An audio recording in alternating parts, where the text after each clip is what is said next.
ಆತ್ಮೀಯ ಮಿತ್ರರೇ ನಮಸ್ಕಾರ. ನಾನು 10 ಗಂಟೆಗೆ ಲೈವ್ ಬರ್ತೀನಿ ಅಂತ ಹೇಳಿದೆ. ಅಫ್ಕೋರ್ಸ್ ನಾನು 10 ಗಂಟೆಯಿಂದ ಕಾಲ್ಸ್ ರಿಸೀವ್ ಮಾಡ್ತಿದ್ದೀನಿ. ಲೈವ್ ಬರೋದಕ್ಕೆ ಸ್ವಲ್ಪ ಹೆಚ್ಚು ಕಡಿಮೆ ಸಮಯ ಆಯಿತು. ಅದಾಗಲೇ ಒಂದು ಒಳ್ಳೆ ಕಾಲ್ ಬಂದಿತ್ತು ನನಗೆ. ನಾನು ನಿಮ್ಮ ಹತ್ರ ಅದನ್ನೇ ವಿಚಾರ ಚರ್ಚೆ ಮಾಡಬೇಕು ಅಂತ ಅನ್ಕೊಂಡೆ. ಒಬ್ಬ ಕಂಡಕ್ಟರ್ ನಂಗೆ ಫೋನ್ ಮಾಡಿ, ನಿರ್ವಾಹಕರು KSRTC ಅವ್ರು ಫೋನ್ ಮಾಡಿ ಕೇಳಿದ್ರು, ನಾನು ಈ ಚುನಾವಣೆಗೆ ಹೇಗೆ ಸಹಕಾರ ಮಾಡಬಹುದು, ನಾನು ಪ್ರಚಾರ ಮಾಡ್ಬೋದಾ? ಅಫ್ಕೋರ್ಸ್ ಯಾವುದಾದ್ರೂ ಕಂಡಕ್ಟರು, ಡ್ರೈವರ್ ಅಥವಾ ಯಾವುದೇ for that matter government servants ಮೋದಿಗೆ ವೋಟ್ ಮಾಡಿ, BJP ವೋಟ್ ಮಾಡಿ ಅಂತ ಹೇಳಿದ್ರೆ ತಪ್ಪಾಗುತ್ತೆ. ಆದರೆ ಅವರೇನಾದರೂ ಈ ಟಿಕೆಟ್ ಕೊಡುವಾಗ ಟಿಕೆಟ್ ತಗೊಂಡವ್ರ ಕೆಳಗೆ ಇಳಿದು ಹೋಗ್ತಾ ಇರಬೇಕಾದಾಗ ಅವರು ಬಂದವರಿಗೆಲ್ಲ ನಾವು ಈ ಥರ ಮೋದಿ ಅಂತ ಹೇಳೋ ಬದಲು ನೀವು ದಯವಿಟ್ಟು ಚುನಾವಣೆಗೆ ಭಾಗವಹಿಸಿ, ಚುನಾವಣೆಯಲ್ಲಿ ವೋಟ್ ಮಾಡಿ, ರಜಾ ಇದೆ ಅಂತ ಮನೆಗೆ ಹೋಗ್ಬಿಡ್ಬೇಡಿ, ಈ ಥರದ್ದೆಲ್ಲವನ್ನು ಏನಾದರೂ ಹೇಳಲಿಕ್ಕೆ ಸಾಧ್ಯ ಆದರೆ ದಟ್ ವುಡ್ ಬಿ ವಂಡರ್ಫುಲ್. ಅಂತಂದ್ರೆ ಚುನಾವಣೆಯನ್ನ ಪ್ರಚಾರ ಮಾಡೋದು, ವೋಟಿಂಗ್ ಅನ್ನ ಪ್ರಚಾರ ಮಾಡೋದು. ಬೆಂಗಳೂರಿನಲ್ಲಿ ಇದ್ರೆ ಅಂತೂ ನಾನು ಪ್ರತಿಯೊಬ್ಬ ನಿರ್ವಾಹಕರಿಗೂ ಕೇಳ್ಕೊಳ್ತೀನಿ, ನಿಮ್ಮ ಬಸ್ಸಿಗೆ ಹತ್ತುವಂತ ಪ್ರತಿಯೊಬ್ಬರಿಗೂ ದಯಮಾಡಿ ಹೇಳ್ಕೊಳ್ಳಿ, ದಯಮಾಡಿ ವೋಟ್ ಮಾಡಿ ಅಂತ ಕೇಳ್ಕೊಳ್ಳಿ. ಅದರಲ್ಲೂ ಓಲ್ವೋ ಬಸ್ಸಿನ ಕಂಡಕ್ಟರ್ಸ್ ಯಾರಾದರೂ ಇದ್ರೆ ಅಂತೂ ನಾನು ಅವ್ರನ್ನ ಕಳಕಳಿಯಿಂದ ಕೇಳ್ಕೊಳ್ತೀನಿ, ದಯಮಾಡಿ ಪ್ರತಿಯೊಂದು ಓಲ್ವೋ ಬಸ್ಸಿಗೆ ಹತ್ತುವಂತ ಪ್ಯಾಸೆಂಜರ್ನ ಕೇಳ್ಕೊಳ್ಳಿ. ಯಾಕೆಂದ್ರೆ ಬೆಂಗಳೂರಿನಲ್ಲಿ ಯಾರು ನಾರ್ಮಲ್ ಬಸ್ಸಲ್ಲಿ ಓಡಾಡ್ತಾರೋ 99% ವೋಟ್ ಮಾಡ್ತಾರೆ. ಈ ಓಲ್ವೋ ಬಸ್ ನಲ್ಲಿ ತಿರುಗಾಡುವಂತ ಜನರೇ ಈ ವೋಟಿಂಗ್ ನಲ್ಲಿ ಹಿಂದೆ ಮುಂದೆ ನಿಲ್ಲೋದ್ರಿಂದ ಸ್ವಲ್ಪ ಈ ಪ್ರಚಾರಕ್ಕೆ ನಾವೆಲ್ಲರೂ ಕೈ ಜೋಡಿಸೋಣ ಅಂತ ಕಳಕಳಿಯಿಂದ ಕೇಳ್ಕೊಳ್ತೀನಿ. Thank you. ನಾನು ಯಾವ್ದಾದ್ರು ಕಾಲ್ ಇದೆಯಾ ನೋಡ್ತೀನಿ. We have a call. ನಮಸ್ಕಾರ. ಹಲೋ ಹಲೋ, ಮೋಸ್ಟ್ಲಿ ಸಿಕ್ತಿಲ್ಲ ಕಾಲು. ನಮಸ್ತೆ. ಕಾಲ್ ಬರೋರು ನಾನು ಟ್ರೈ ಮಾಡ್ತೀನಿ. ಮೋಸ್ಟ್ಲಿ ಟೆಕ್ನಿಕಲ್ ಪ್ರಾಬ್ಲಮ್ ಆಗ್ತಿರ್ಬೋದು ಅಂತ ಅನ್ಸುತ್ತೆ. ಮಿತ್ರರೇ, ನಾನು ಒಟ್ಟಾರೆ ಈಗ ಹೇಳಬೇಕು ಅಂತಿರುವಂತ ಸಂಗತಿ ಏನು ಅಂತಂದ್ರೆ, ಬದಲಾವಣೆಗಳು ತುಂಬಾ ಜೋರಾಗಿ ಬರ್ತಿವೆ. ಕಳೆದ ಕೆಲವಾರು ದಿನಗಳಲ್ಲಂತೂ ಬದಲಾವಣೆ ಹೆಂಗಾಗಿದೆ ಅಂತಂದ್ರೆ, ನರೇಂದ್ರ ಮೋದಿಯವರ ಗೆಲುವು ಕಷ್ಟ ಅಂತಿದ್ದು ಈಗ ಸುಲಭಕ್ಕೆ ಬಂದಿದೆ. ಕರ್ನಾಟಕದಲ್ಲಂತೂ ನನಗೆ ಬಹಳ ವಿಚಿತ್ರವಾಗಿ ಅನ್ಸೋದೇನು ಅಂತಂದ್ರೆ, ಎಲ್ಲೆಲ್ಲಿ JDS ನ ಬೇಸೇ ಇಲ್ವೋ ಅಲ್ಲೆಲ್ಲ JDS ಗೆ ಟಿಕೆಟ್ ಕೊಟ್ಟಿರೋದು ಬಹಳ ವಿಚಿತ್ರ ಮತ್ತು ನಂಗೆ ಆಶ್ಚರ್ಯ ಅಂತ ಅನ್ಸುತ್ತೆ. ಉತ್ತರ ಕನ್ನಡದಲ್ಲಿ JDS ನ ಬೇಸ್ ಬಲವಾಗಿಲ್ಲ, ಆದ್ರೆ ಉತ್ತರ ಕನ್ನಡದಲ್ಲಿ JDS ಗೆ ಟಿಕೆಟ್ ಕೊಟ್ಟಿದ್ದಾರೆ. ಚಿಕ್ಕಮಗಳೂರಿನಲ್ಲಿ JDS ನ ಬೇಸ್ ಇಲ್ಲ, ಅಲ್ಲಿ ಟಿಕೆಟ್ ಕೊಟ್ಟಿದ್ದಾರೆ. ವಿಚಿತ್ರ ಅನ್ಸುತ್ತೆ. ತುಮಕೂರಿನಲ್ಲಿ ಸ್ಟ್ರಾಂಗ್ ಆಗಿತ್ತು ಕಾಂಗ್ರೆಸ್, ಅಲ್ಲಿಂದ ತುಮಕೂರಿನಿಂದ JDS ಅದನ್ನು ಕಿತ್ಕೊಂಡಿದೆ. ಕಾಂಗ್ರೆಸ್ಸಿಗರು ಅಲ್ಲಿ ಸಪೋರ್ಟ್ ಮಾಡ್ತಾರ JDS ಗೆ. ಇವೆಲ್ಲವನ್ನು ನೋಡಿದ್ರೆ ಕಾಂಗ್ರೆಸ್ಸಿಗೆ ಘಟಬಂಧನ್ನೇ ಮುಳುವಾಗುವಂತ ಸಾಧ್ಯತೆ ಇದೆ. ಬಹುಶಃ JDS ಕಾಂಗ್ರೆಸ್ನ ಜೊತೆಗೆ ಸೇರಿ ಒಟ್ಟಾರೆ ಪೂರ್ಣ ಸ್ಥಿತಿಯನ್ನ ಕಳ್ಕೊಳ್ಳುವಂತ ಹಂತದಲ್ಲಿ ಇರಬಹುದು ಅಂತ ಅನ್ಸುತ್ತೆ. ಅಡ್ವಾಂಟೇಜ್ ನರೇಂದ್ರ ಮೋದಿ ಅಂತೂ ಖಂಡಿತವಾಗಿಯೂ ಎಲ್ಲ ಕಡೆ ಇದೆ. ಇದು ದೇಶದಲ್ಲೂ ಕೂಡ ರಿಫ್ಲೆಕ್ಟ್ ಆಗ್ತಿದೆ. ಒಂದು ಕಾಲ್ ಇದೆ ನಮ್ಗೆ. ನಮಸ್ಕಾರ. ಹಲೋ, ಹೇಳಿ. ವಾಲ್ಯೂಮ್ ಕೊಡಿದಕ್ಕೆ. ನಮಸ್ಕಾರ. ಹಲೋ, ನಮಸ್ತೆ ಸರ್. ಹೇಳಿ. ಸರ್, ನಾವು ರಾಯಚೂರಿಂದ ಸರ್ ಮಾತಾಡೋದು. ಎಲ್ಲಿಂದ? ರಾಯಚೂರಿಂದ ಸರ್. ರಾಯಚೂರು. ಹೇಳಿ, ಏನ್ ಹೆಸರು ನಿಮ್ದು? ಶಿವಶರಣ ಅಂತ ಸರ್. ಸರ್, ನಿಮ್ ಕಾರಲ್ಲಿ ನಾವು ಕೈ ಮಾಡಿದ್ವಲ್ಲ ಸರ್, ನಿಮ್ಗೆ ಟೇಕನ್ ಮಾಡಿದ್ವಲ್ಲ ಸರ್. ಆಯ್ತಪ್ಪ, ಥ್ಯಾಂಕ್ ಯು. ನಾನು ನಿಮ್ ದೊಡ್ಡ ಅಭಿಮಾನಿ ಸರ್. ನಾನು ಥ್ಯಾಂಕ್ ಯು. ಹೇಳಿ ಶಿವಶರಣ್. ಸರ್, ಏನಿಲ್ಲ ಸರ್, ನಿಮ್ಮ ಈ ಕಷ್ಟಕ್ಕೆ ಪ್ರತಿಫಲ ಸಿಗುತ್ತೋ ಇಲ್ಲ ಅನ್ನೋದು ನನ್ನ ದೊಡ್ಡ ಪ್ರಶ್ನೆ ಸರ್. ನೋಡಿ, ಕೃಷ್ಣ ಹೇಳ್ತಾನೆ, ಕರ್ಮಣ್ಯೇವಾಧಿಕಾರಸ್ಥೆ ಮಾ ಫಲೇಶು ಕದಾಚನ ಅಂತ. ನೀವು ಫಲದ ಆಲೋಚನೆ ಮಾಡಬೇಡಿ, ನಿಮ್ಮ ಕರ್ಮವನ್ನಷ್ಟೇ ಶ್ರದ್ಧೆಯಿಂದ ಮಾಡಿ ಅಂತ. ನೀವು ಮಾಡಬೇಕಾಗಿರುವಂತ ಕೆಲಸವನ್ನ ಅತ್ಯಂತ ಶ್ರದ್ಧೆಯಿಂದ ಮಾಡಿ ಅಂತ ಕೃಷ್ಣ ಹೇಳ್ತಾನೆ. ಈ ದೃಷ್ಟಿಯಿಂದ ನನಗಿರುವಂತ ಒಂದೇ ಒಂದು ಜವಾಬ್ದಾರಿ ಏನು ಅಂತಂದ್ರೆ, ನರೇಂದ್ರ ಮೋದಿಯವರು ಮತ್ತೊಮ್ಮೆ ಪ್ರಧಾನಿ ಆಗಬೇಕು ಎನ್ನುವಂತ ಲಕ್ಷ್ಯದೆಡೆಗೆ ನಾವು ಶ್ರದ್ಧೆಯಿಂದ ಹೆಜ್ಜೆ ಹಾಕ್ತೀವಿ. ಏನ್ ಕೊಟ್ರು ಅದು ಭಗವಂತ ಕೊಟ್ಟಂತ ಪ್ರಸಾದ ಅಂತ ನಾವು ಭಾವಿಸ್ತೀವಿ. ಸರ್, ಹಂಗಂತ ಹೇಳ್ತಾ ಇಲ್ಲ ಸರ್. ನಾನು ಪ್ರತಿಯೊಂದು ಜನಕ್ಕೆ ತಮ್ಮ ಜಿಲ್ಲೆಯಲ್ಲಿ ಪ್ರತಿಯೊಬ್ಬ BJP MP ಅನ್ನ ಅವರಿಗೆ ಮತ ಚಲಾಯಿಸಬೇಕಂದ್ರೆ ನಿಮ್ದೊಂದು ಹೇಳಿಕೆಯನ್ನು ಕೊಡಬೇಕನ್ನೋದು ನನ್ನ ಆಸೆ. ಎಲ್ಲ ಹಾಗೆ ಮಾಡೋದಪ್ಪ. ನಾವು ನರೇಂದ್ರ ಮೋದಿ ಮಾತ್ರ ನಮ್ಮ ಗುರಿ. ನರೇಂದ್ರ ಮೋದಿಯನ್ನ ಪ್ರಧಾನಿ ಮಾಡಬೇಕು. ಅಫ್ಕೋರ್ಸ್ ನಾನು ಲೈವ್ ನೋಡ್ತಾ ಇರೋ ಪ್ರತಿಯೊಬ್ಬರಿಗೂ ಹೇಳಲಿಕ್ಕೆ ಇಚ್ಛೆ ಪಡ್ತೀನಿ, ನರೇಂದ್ರ ಮೋದಿ ಅವರಿಗೆ ಪ್ರಧಾನಿ ಮಾಡಬೇಕು ಅಂತಂದ್ರೆ ಕಮಲಕ್ಕೆ ವೋಟ್ ಹಾಕಬೇಕು ಅಂತ, ಅಂದ್ರೆ ಭಾಜಪಕ್ಕೆ ವೋಟ್ ಹಾಕಬೇಕು. ಯಾಕೆಂದ್ರೆ ನರೇಂದ್ರ ಮೋದಿ ಭಾಜಪದ ಪ್ರಧಾನಿ ಅಭ್ಯರ್ಥಿ ಆಗಿರೋದ್ರಿಂದ ನಿಮ್ಮ ಕ್ಷೇತ್ರದಲ್ಲಿ ಯಾವ ಭಾಜಪದ ಕ್ಯಾಂಡಿಡೇಟ್ ಇರ್ತಾರೋ ಅವ್ರಿಗೆ ವೋಟ್ ಹಾಕಿ ಅಂತ ನಾನು ಓಪನ್ ಆಗು ಅನೇಕ ಬಾರಿ ಕೇಳ್ತಿದ್ದೆ. ನರೇಂದ್ರ ಮೋದಿ ಅವರ ಹೆಸರಲ್ಲಿ ಇವ್ರಿಗೆ ಕೊಟ್ರು ಅವ್ರಿಗೆ ಕೊಟ್ರು ಅನ್ನೋ ಗಲಾಟೆ ದಯಮಾಡಿ ಮಾಡ್ಕೊಳ್ಬೇಡಿ. ಯಾರಿಗಾದ್ರೂ ಕೊಡ್ಲಿ. ಅನೇಕರು ಹೇಳ್ತಾರೆ ಕ್ಯಾಂಡಿಡೇಟ್ ಸರಿ ಇಲ್ಲ, ಕ್ಯಾಂಡಿಡೇಟ್ ಹಂಗಿದ್ದಾರೆ, ಕ್ಯಾಂಡಿಡೇಟ್ ಹಿಂಗಿದ್ದಾರೆ ಅಂತ ಅನೇಕ ಬಾರಿ ಹೇಳ್ತಾರೆ. ಸೊ ಹಿಂಗಿರುವಾಗ ಒಂದು ನೆನಪಲ್ಲಿ ಇಟ್ಕೊಳ್ಳಿ, ನಾವು ಯಾವ ಕ್ಯಾಂಡಿಡೇಟ್ ವೋಟ್ ಹಾಕಿದ್ರು ಆ ಕ್ಯಾಂಡಿಡೇಟ್ ನಮಗೆ ಪ್ರಮುಖ ಅಲ್ಲ, ನರೇಂದ್ರ ಮೋದಿ ಪ್ರಧಾನಿ ಆಗೋದು ಮುಖ್ಯ ಅಂತ ನಾವು ಸ್ವಲ್ಪ ವಿಶೇಷವಾಗಿ ಗಮನದಲ್ಲಿ ಇಟ್ಕೋಬೇಕು ಅಂತ ನಿಮ್ಮ ಹತ್ರ ಕಳಕಳಿಯಿಂದ ಕೇಳ್ಕೊಳ್ಳಿಕ್ಕೆ ಇಚ್ಛೆ ಪಡ್ತೀನಿ. ಅಂಡ್ ಫೈನಲಿ ಯಾವಾಗಲೂ ನಾನು ಈ ಮಾತನ್ನು ಹೇಳಲಿಕ್ಕೆ ಇಚ್ಛೆ ಪಡ್ತಿರ್ತೀನಿ. ಇವತ್ತು ನಿಮ್ಮ ಹತ್ರ ಮತ್ತೆ ಹೇಳ್ತಿದ್ದೀನಿ, ಪಂಡಿತ್ ದೀನ್ ದಯಾಳ್ ಉಪಾಧ್ಯಾಯರು ಹೇಳುವಂತ 3 ಸ್ಟೆಪ್ಸ್ ಇದೆ. ವೋಟ್ ಹಾಕ್ಲಿಕ್ಕಿಂತ ಮುಂಚೆ 3 ಮಾತನ್ನು ನೆನ್ಪಿಟ್ಕೋಬೇಕಂತೆ. ಮೊದಲನೇ ಪ್ರಶ್ನೆ, ನಾನು ರಾಷ್ಟ್ರಕ್ಕೆ ಓಟ್ ಹಾಕಬೇಕು, ಪಾರ್ಟಿಗೆ ಓಟ್ ಹಾಕಬೇಕು ಅಂತ ಬಂದಾಗ ನೀವು ರಾಷ್ಟ್ರಕ್ಕೆ ಓಟ್ ಹಾಕಬೇಕು, ಪಾರ್ಟಿಗಲ್ಲ. ಪಾರ್ಟಿಗೆ ಓಟ್ ಹಾಕಬೇಕು, ವ್ಯಕ್ತಿಗೆ ಓಟ್ ಹಾಕಬೇಕು ಅಂತ ಬಂದಾಗ ಪಾರ್ಟಿಗೆ ಹಾಕಬೇಕು, ವ್ಯಕ್ತಿಗಲ್ಲ. ವ್ಯಕ್ತಿಗೆ ಹಾಕಬೇಕು, ದುಡ್ಡಿಗೆ ಹಾಕಬೇಕು ಅಂತ ಬಂದಾಗ ವ್ಯಕ್ತಿಗೆ ಹಾಕಿ ದುಡ್ಡಿಗಲ್ಲ ಅಂತ. ಅತ್ಯಂತ ಕೆಳಮಟ್ಟದಲ್ಲಿ ದುಡ್ಡು, ದುಡ್ಡಿಗಿಂತ ವ್ಯಕ್ತಿ, ವ್ಯಕ್ತಿಗಿಂತ ಮೇಲೆ ಪಕ್ಷ, ಪಕ್ಷಕ್ಕಿಂತಲೂ ಮೇಲೆ ರಾಷ್ಟ್ರ ಅನ್ನೋದನ್ನ ಮರಿಬೇಡಿ. ಅದನ್ನ ಹೇಳಲಿಕ್ಕೆ ಇಚ್ಛೆ ಪಡ್ತೀನಿ. ಪ್ಲೀಸ್ ಎಲ್ಲರೂ ದಯಮಾಡಿ ವೋಟ್ ಮಾಡಿ ಈ ಸಲ, ಮತ್ತು ವೋಟ್ ಮಾಡುವಾಗ ಕಮಲದ ಚಿಹ್ನೆಗೆ ವೋಟ್ ಮಾಡಿ ಅಂತ. Thank you. ನಮಸ್ಕಾರ ಮಿತ್ರೆ. ಹಲೋ ಹಲೋ ಹಲೋ ನಮಸ್ಕಾರ. ಯಾರು? ಸರ್, ನಾನು ಪಲ್ಲವಿ ಅಂತ. ಹೇಳಿ ಹೇಳಿ ಪಲ್ಲವಿ, ಎಲ್ಲಿಂದ ಮಾತಾಡ್ತಿದ್ದೀರಿ? ನಾನು ಆಕ್ಚುಲಿ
ನೀವು ನಿಮ್ಮನ್ನ ಬ್ರಾಹ್ಮಣರು ಅಂತ ಅನ್ಕೊಳ್ಳೋ ಬದಲು ಭಾರತೀಯರು ಅಂತ ಅನ್ಕೊಳ್ಳೋದಾದ್ರೆ ಇವತ್ತು ಈ ದೇಶ ಜಗತ್ತಿನಾದ್ಯಂತ ತಲೆ ಎತ್ಕೊಂಡು ಓಡಾಡೋ ತರ ಆಗಿದೆ. ಅದು ಬ್ರಾಹ್ಮಣರಿಗೂ ಲಾಭ ಸಿಕ್ತು, ಗೌಡರಿಗೂ ಸಿಕ್ತು, ದಲಿತರಿಗೂ ಸಿಕ್ತು, ಎಲ್ರಿಗೂ ಸಿಕ್ತು.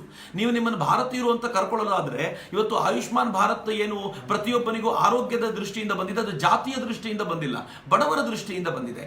ಇವತ್ತು ನಿಮ್ಮನ್ನು ನೀವು ಭಾರತೀಯರು ಅಂತ ಕರ್ಕೊಳ್ಳೋದಾದ್ರೆ ಏರ್ ಸ್ಟ್ರೈಕ್ ಭಾರತ ಏನ್ ಮಾಡ್ತು ನರೇಂದ್ರ ಮೋದಿ ಅವರ ಪ್ರಭಾವದಿಂದಾಗಿ, ಇನ್ಫ್ಯಾಕ್ಟ್ ಅವರು ತೆಗೆದುಕೊಂಡ ನಿರ್ಣಯಗಳಿಂದಾಗಿ ಇವತ್ತು ಪ್ರತಿಯೊಬ್ಬ ಭಾರತೀಯನು ಹೆಮ್ಮೆ ಪಡ್ತಾನೆ. ಬ್ರಾಹ್ಮಣ ಹೆಮ್ಮೆ ಪಡಬೇಕು, ದಲಿತ ಹೆಮ್ಮೆ ಪಡಬೇಕು ಅನ್ನೋ ದೃಷ್ಟಿ ಅಲ್ಲ ಅನ್ನೋದನ್ನ ನೆನ್ಪಿಟ್ಕೊಂಡ್ರೆ ಬಹುಶಃ ನಿಮ್ ಪ್ರಾಬ್ಲಮ್ ಸಾಲ್ವ್ ಆಗುತ್ತೆ ಅಂತ ನನಗೆ ಅನ್ಸುತ್ತೆ. I am speaking with respect to Narendra Modi. ಅವ್ರು ಯಾವತ್ತೂ ಹಿಂಗೆ ಆಲೋಚನೆ ಮಾಡದೇ ಇದ್ದಿದ್ರಿಂದ ನನ್ಗನ್ಸುತ್ತೆ ನಾವು ಕೂಡ ಇದನ್ನ ಮೀರಿ ಬೆಳಿಬೇಕಾದಂತ ಅಗತ್ಯ ಇದೆ ಅಂತ ನಾನು ವಿನಂತಿಸ್ಕೊಳ್ತೀನಿ. ನಮ್ಮ ಒಟ್ಟಾರೆ ಪ್ರಶ್ನೆ. ಹಲೋ ನಮಸ್ತೆ, ಮತ್ತೊಂದು ಕಾಲ್ ಇದೆ. ನಮಸ್ತೆ. ಹಲೋ ನಮಸ್ತೆ ಸರ್. ನಮಸ್ತೆ. ನಾನು ಕೊಟ್ರೇಶನ್ ಮಾಡೋದು. ಹೇಳಿ ಹೇಳಿ. ಸರ್ ನಾನು ಗಾಡಿ ಒಂದು ಐಟಿ ಕಂಪ್ನಿ ಕೆಲಸ ಮಾಡ್ತಿರೋ ಉದ್ಯೋಗಿ. Okay okay. ಸರ್ ನಾನು ನಿಮ್ಮ ಅಭಿಮಾನಿ ಮತ್ತೆ ಮೋದಿ ಅಭಿಮಾನಿ ಕೂಡ ನಾನು. ಓಕೆ. ಸೊ ಸರ್ ನನ್ನ ಪ್ರಶ್ನೆ ಏನಪ್ಪಾ ಅಂತಂದ್ರೆ, ನನಗೆ ಮೋದಿ ಯೋಜನೆಗಳನ್ನ 4 ಜನ ತಿಳಿಸ್ಬೇಕು, ವಿದ್ಯಾವಂತರಿಗೆ ತಿಳಿಸ್ಬೇಕು ತುಂಬಾ ಆಸೆ ಇದೆ. ನಾವು ಸೋಷಿಯಲ್ ಮೀಡಿಯಾ ಕೂಡ ಶೇರ್ ಮಾಡೋದು, ವಾಟ್ಸ್ಆಪ್ ಅಲ್ಲೆಲ್ಲ ಶೇರ್ ಮಾಡೋದು, ಮೋದಿ ಅವರ ಯೋಜನೆಗಳೆಲ್ಲ ಶೇರ್ ಮಾಡ್ತಾ ಇರ್ತೀವಿ. ಇನ್ನೂ ಹೆಚ್ಚಿನ ನಾವು ಹೇಗೆ ಸ್ವಲ್ಪ ಕೆಲವು ನಾಗರಿಕರು ಬರೀ ಜಾತಿ ಮೇಲೆ, ಆ ವಿದ್ಯಾವಂತರು ದುಡ್ಡಿನ ಮೇಲೆ, ಹಿಂದದ ಮೇಲೆ ಓಟ್ ಹಾಕಕ್ಕೆ ಪ್ರಯತ್ನ ಮಾಡ್ತಾರೆ ಅಂತ ಹೇಗೆ ಬದಲಾವಣೆ ಮಾಡ್ಬೇಕು, ಮತ್ತೆ ಯುವಕರಿಗೆ ಹೇಗೆ ಸಲಹೆ ಕೊಡ್ತೀರಾ ಕೆಲವು ವ್ಯಕ್ತಿಗಳನ್ನ ಬದಲಾವಣೆ ಮಾಡಕ್ಕೆ ಅಂತ ಕೇಳಬೇಕಾಗಿತ್ತು. ಮೋದಿಯ ನಂತರ ಅಂದ್ರೆ ಮೋದಿ ಬಂದಿರೋದ್ರಿಂದ ಹಣ ಮತ್ತು ಹೆಂಡದ ಏನು ಈ ಚರ್ಚೆಗಳು ತುಂಬಾ ದೊಡ್ಡ ಮಟ್ಟದಲ್ಲಿ ಕಡಿಮೆ ಆಗೋಗಿದೆ. ನಾನು ಅದನ್ನ ಯೋಚನೆ ಮಾಡ್ತಿದ್ದೆ. ಒಂದು ಕಡೆ ಕಾಂಗ್ರೆಸ್ ಕೆಲಸನೇ ಮಾಡ್ತಿಲ್ಲ, it has stopped, it has cease to work. ಯಾಕೆ ಅಂತಂದ್ರೆ ಕಾಂಗ್ರೆಸ್ಗೆ ಗೊತ್ತಾಗೋಗಿದೆ ನರೇಂದ್ರ ಮೋದಿ ಪ್ರಧಾನಿ ಆಗೋದು ಖಾತ್ರಿ ಅಂತ. ಪ್ರಿಯಾಂಕಾ ಗಾಂಧಿ ಪ್ರಿಯಾಂಕಾ ವಾಡ್ರಾದು 3 ರ್ಯಾಲಿಗಳು ಕ್ಯಾನ್ಸಲ್ ಆಗಿದೆ. ಅಟ್ ದ ಸೇಮ್ ಟೈಮ್ ನಾನು ನಿಮ್ಮ ಹತ್ರ ಹೇಳಬೇಕು ಅಂತಂದ್ರೆ ಈ ಕಡೆ ನರೇಂದ್ರ ಮೋದಿ ಅವರು ಕೂಡ, ಈ ಬಿಜೆಪಿಯವರು ಕೂಡ ಕೆಲಸ ಎಷ್ಟು ಕಡಿಮೆ ಮಾಡ್ತಿದ್ದಾರೆ ಅಂತಂದ್ರೆ, ನೀವು ಕರ್ನಾಟಕದಲ್ಲಿ ನೋಡಿದ್ರೆ ಬಿಜೆಪಿಯ ಕೆಲಸ ಶುರುವಾಗಿದೆಯಾ ಅಂತ ಕೇಳಿದ್ರೆ ಯು ಕ್ಯಾನ್ ಏನು ಡೈರೆಕ್ಟ್ಲಿ ಸೇ ಇಲ್ಲ, ಇನ್ನು ಶುರುನೇ ಆಗ್ಲಿಲ್ಲ ಅಂತ. ಅಷ್ಟು ಕೆಲಸ ತುಂಬಾ ಕಡಿಮೆ ನಡೀತಿದೆ. ಯಾಕೆಂದ್ರೆ ಸ್ವತಃ ಬಿಜೆಪಿಗೂ ಗೊತ್ತಿದೆ ನರೇಂದ್ರ ಮೋದಿ ಪ್ರಧಾನಿ ಆಗೋದು ಖಾತ್ರಿ ಅಂತ. ಅಂದ್ರೆ ಈಗ ಹಣ ಹಂಚುವವರು ಮತ್ತು ಹೆಂಡ ಹಂಚುವವರು ತುಂಬಾ ಕಡಿಮೆ ಆಗ್ತಾರೆ. ಯಾಕೆಂದ್ರೆ ಗೆಲ್ಲೋದು ನರೇಂದ್ರ ಮೋದಿ ಖಾತ್ರಿ ಅಂತ ಆಗಿರೋದ್ರಿಂದ ನಾನೇ ಯಾಕೆ ಖರ್ಚು ಮಾಡ್ಕೊಳ್ಳಿ ಅಂತ. ಹೀಗಾಗಿ ಈ ಬಾರಿ ತುಂಬಾ ದೊಡ್ಡ ಪ್ರಮಾಣದಲ್ಲಿ ಕಡಿಮೆ ಆಗುತ್ತೆ. ಮತ್ತು ಯೂತ್ಸ್ ಏನ್ ದೊಡ್ಡ ಮಟ್ಟದಲ್ಲಿದ್ದಾರಲ್ಲ ಅವ್ರಿಗೆ ತುಂಬಾ ಚೆನ್ನಾಗಿ ಗೊತ್ತಿದೆ ನರೇಂದ್ರ ಮೋದಿ ಪ್ರಧಾನಿ ಆಗ್ಲೇಬೇಕು ಅಂತ. ಈ ದೃಷ್ಟಿಯಲ್ಲಿ ನೋಡುವಾಗ ನನ್ಗನ್ಸುತ್ತೆ ಈ ಬಾರಿ ನಮಗೆ ಈ ಪ್ರಾಬ್ಲಮ್ ಬರ್ಲಿಕ್ಕಿಲ್ಲ. ಮತ್ತು ಇನ್ನೊಂದ್ಸಲ ನರೇಂದ್ರ ಮೋದಿ ಬಂದ್ಬಿಟ್ರೆ ಇವೆಲ್ಲವೂ ಪ್ರಾಬ್ಲಮ್ ಕಾಲಕ್ರಮದಲ್ಲಿ ಕಡಿಮೆ ಆಗ್ತಾ ಹೋಗುತ್ತೆ. But let us try. ನಾವು ಹೊಸ ಪೀಳಿಗೆಯ ತರುಣರಿದ್ದೀವಿ. ನಮ್ಮ ಮುಂದಿನ ಪೀಳಿಗೆಯನ್ನು ಕೂಡ ಬದಲಾವಣೆ ಮಾಡ್ತಾ ಬಂದ್ರೆ, ಹಿಂದಿನ ಆಲೋಚನೆಗಳನ್ನ ಕಡಿಮೆ ಮಾಡಿಸ್ಕೊಂಡ್ರೆ ಮುಂದಿನ ಪೀಳಿಗೆಯನ್ನ ಸಮರ್ಥವಾಗಿ ನಿರ್ಮಾಣ ಮಾಡಬಹುದು. This is the only answer that have right now. ನಮಸ್ತೆ ಅಣ್ಣ. ನಮಸ್ತೆ ಅಣ್ಣ. ನನ್ನ ಹೆಸರು ರಕ್ಷಿತ್ ಅಂತ, ನಾನು ಮಂಡ್ಯದಿಂದ ಫೋನ್ ಮಾಡ್ತಾ ಇದ್ದೀನಿ ಅಣ್ಣ. ನಮಸ್ತೆ ರಕ್ಷಿತ್. ಅಣ್ಣ, ನಾನು ಕೇಳಬೇಕಾಗಿರೋ ಒಂದೇ ಒಂದು ಪ್ರಶ್ನೆ. ಮೋದಿ ಅವರನ್ನ ಅಂದ್ರೆ ನಮ್ಮ ಪ್ರಧಾನಮಂತ್ರಿ ಅವರನ್ನೇ ವಿರೋಧಿಸ್ತಾ ರಾಷ್ಟ್ರವನ್ನೇ ವಿರೋಧಿಸ ಹೊರಟಿದ್ದಾರಲ್ಲ, ಇವ್ರಿಗೆ ಹೇಗೆ ಉತ್ತರ ಕೊಡೋದು? ಮತ್ತೆ ಇದೆಲ್ಲ ಜನಗಳಿಗೆ ಅರ್ಥ ಆಗ್ತಾ ಇದೆಯಾ ಅನ್ನೋದು ನನ್ನ ಪ್ರಶ್ನೆ ಅಣ್ಣ. ಒಂದು ನಾವು ಉತ್ತರ ಕೊಡೋದು 18ನೇ ತಾರೀಕು ಮತ್ತು 23ನೇ ತಾರೀಕು ನಮ್ಮ ಉತ್ತರಕ್ಕೆ ಇರುವಂತ ಬೆಸ್ಟ್ ಡೇನೇ ಅದು. ನಾವು ಇನ್ಯಾವುದನ್ನು ಯೋಚನೆ ಮಾಡಬೇಕಾದ ಅಗತ್ಯ ಇಲ್ಲ. 18 ಮತ್ತು 23ನ ಡಿಸೈಡ್ ಮಾಡ್ಕೊಳ್ಳಿ. ಈ ಎಲ್ಲ ರಾಷ್ಟ್ರ ವಿರೋಧಿ ಜನ ಯಾರಿದ್ದಾರೆ ಅವ್ರು ಹೋಗಿ ಮತ್ತು ಅವರಿಗೆ ಸರಿಯಾಗಿ ನಾವು ಈಗ ಆನ್ಸರ್ ಮಾಡ್ಲಿಕ್ಕೆ ಒಂದು ವ್ಯವಸ್ಥೆಯನ್ನ ಡೆವಲಪ್ ಮಾಡ್ಕೊಂಡ್ರೆ ಎಲ್ಲವೂ ಸಾಧ್ಯ ಆಗುತ್ತೆ. ಇದು ನಾವು ನೆನ್ಪಿಟ್ಕೊಳ್ಬೇಕಾಗಿರುವಂತ ಸಂಗತಿ. ಇನ್ ಸೆಕೆಂಡ್ಲಿ, ಜನ ದಡ್ರಲ್ಲ. ಜನ ಎಷ್ಟು ಬುದ್ಧಿವಂತರಿದ್ದಾರೆ ಅಂತಂದ್ರೆ, ಇವತ್ತು ನರೇಂದ್ರ ಮೋದಿ ಅವರು ಸರ್ಜಿಕಲ್ ಸ್ಟ್ರೈಕ್ ಅನ್ನ ಬಳಸ್ಕೊಳ್ಳೋದ್ರಿಂದ ಅವರಿಗೆ ವೋಟ್ ಸಿಗುತ್ತೆ ಅಂತ ಇವ್ರು ಹೇಳ್ತಾನೆ ನರೇಂದ್ರ ಮೋದಿ ಅವರೇ ಸರ್ಜಿಕಲ್ ಸ್ಟ್ರೈಕಿಗೆ ಕಾರಣ ಅನ್ನೋದನ್ನ ಅವರೇ ಹೇಳ್ತಿದ್ದಾರೆ ಕಾಂಗ್ರೆಸ್ನವರು. So it's a interesting part. ಇದು ಬಹಳ ನೀವು ಗಮನಿಸಬೇಕಾಗಿರುವಂತ ಮತ್ತು ಏನ್ ನಡೀತಿದೆ ಅಂತ ನೋಡಿದ್ರೆ ಗೊತ್ತಾಗುತ್ತೆ. ಮತ್ತು ಜನ ಇವತ್ತು ಎಷ್ಟು ಬುದ್ಧಿವಂತರಾಗಿದ್ದಾರೆ ಅಂತಂದ್ರೆ, ಸ್ವತಃ ಕಾಂಗ್ರೆಸ್ಸು ಕೂಡ ಸರ್ಜಿಕಲ್ ಸ್ಟ್ರೈಕ್ ಆದ್ಮೇಲೆ ಪ್ರಚಾರ ಮಾಡೋದು ನಿಲ್ಲಿಸ್ಬಿಟ್ಟಿರೋದ್ರಿಂದ it's loud and clear Narendra Modi ಮತ್ತೊಮ್ಮೆ ಪ್ರಧಾನಿ ಆಗೋದು ಖಾತ್ರಿಯಾಗಿದೆ. ಹೀಗಾಗಿ ಇವರೆಲ್ಲರೂ ತಪ್ಪು ಮಾಡ್ತಾನೆ ಹೋಗ್ತಿದ್ದಾರೆ. ಮತ್ತು ಇವರು ಯಾವಾಗ ರಾಷ್ಟ್ರ ವಿರೋಧಿ ಹೇಳಿಕೆಗಳನ್ನು ಕೊಡ್ತಾರೋ ನಾವು ಅದಕ್ಕೆ ವಿರುದ್ಧವಾದ ಏನು ಕಮೆಂಟ್ ಮಾಡಬೇಕಾಗಿಲ್ಲ. ಜಸ್ಟ್ ಹೈಲೈಟ್ ದೊಡ್ಡ ಸ್ಟೇಟ್ಮೆಂಟ್ಸ್ ಅಷ್ಟೇ. ಯಾವಾಗ ಈ ಸ್ಟೇಟ್ಮೆಂಟ್ಸ್ಗಳು ಹೈಲೈಟ್ ಆಗ್ತವೋ ಜನರಿಗೆ ಸ್ಪಷ್ಟವಾಗಿ ಗೊತ್ತಾಗುತ್ತೆ ನರೇಂದ್ರ ಮೋದಿ ಅವರ ವಿರೋಧಿ ಗ್ಯಾಂಗ್ಗಳು ಇವತ್ತು ರಾಷ್ಟ್ರ ವಿರೋಧಿ ಗ್ಯಾಂಗ್ಗಳಾಗಿವೆ ಅಂತ ಗೊತ್ತಾಗುತ್ತೆ. ಅಷ್ಟಕ್ಕೆ ನಾವು ಅದನ್ನ ಮಾಡ್ಕೊಂಡ್ರೆ ಸಾಕು ಅಂತ ತುಂಬಾ ತಲೆ ಕೆಡಿಸ್ಕೊಳ್ಬೇಕಾದ ಅಗತ್ಯ ಇಲ್ಲ. Let us be focused. ನಾವು ಇವರನ್ನು ವಿರೋಧಿಸಬೇಕು, ಇವ್ರ ಜೊತೆ ಜಗಳ ಆಡಬೇಕು ಅಂತ ಕೂತ್ಕೊಂಡ್ಬಿಟ್ರೆ ನರೇಂದ್ರ ಮೋದಿಯನ್ನ ಪ್ರಧಾನಿ ಮಾಡುವಂತ ನಮ್ಮ ಲಕ್ಷ್ಯದಲ್ಲಿ ದುರ್ಬಲರಾಗ್ತಾ ಹೋಗ್ತೀವಿ. ಡೋಂಟ್ ವರಿ, ಮುಂದಕ್ಕೆ ಹೆಜ್ಜೆ ಆಗ್ತಾ ಹೋಗೋಣ. ಲಕ್ಷ್ಯ ನಮ್ಮದು ನರೇಂದ್ರ ಮೋದಿ ಮತ್ತೊಮ್ಮೆ ಪ್ರಧಾನಿ ಆಗಬೇಕು ಅಂತ. ನಮ್ಮದೊಂದೇ ಗುರಿ, ಮೋದಿ ಇನ್ನೊಂದು ಬಾರಿ. ಅದನ್ನ ನೆನಪಲ್ಲಿಟ್ಕೊಳ್ಳಿ ಅಂತ. ನಮಸ್ಕಾರ. ನಮಸ್ತೆ ಸರ್. ಹೇಳಿ, ಯಾರು ಮಾತಾಡ್ತಿರೋದು? ಸರ್ ನಾನು ಶಮಂತ್ ಅಂತ. ಚಂದನ್? ಶಮಂತ್ ಎಲ್ಲಿಂದ? ಸರ್ ಕಮಲಾನಗರ್, ಬಸವೇಶ್ವರ ನಗರದಿಂದ. ನಮಸ್ತೆ. ಹೇಳಿ ಶಮಂತ್. ಸರ್ ಏನಿಲ್ಲ, ನಾವು ಮೋದಿ ಪರವಾಗಿ ಇರೋದು. ಓಕೆ, ನನ್ನ ಸ್ಮಾಲ್ ಕ್ವಶನ್. ನಾನು ಲಾಸ್ಟ್ ಟೈಮ್ ಸಹ ಆಲ್ಮೋಸ್ಟ್ ಹಿಂದೂಗಳು ಇವತ್ತು ಸಹ ಯಾಕೆ ಮೋದಿನ ಇಷ್ಟಪಡ್ತಾರೆ ಅಂದ್ರೆ 80% ಹಿಂದೂಗಳೇ.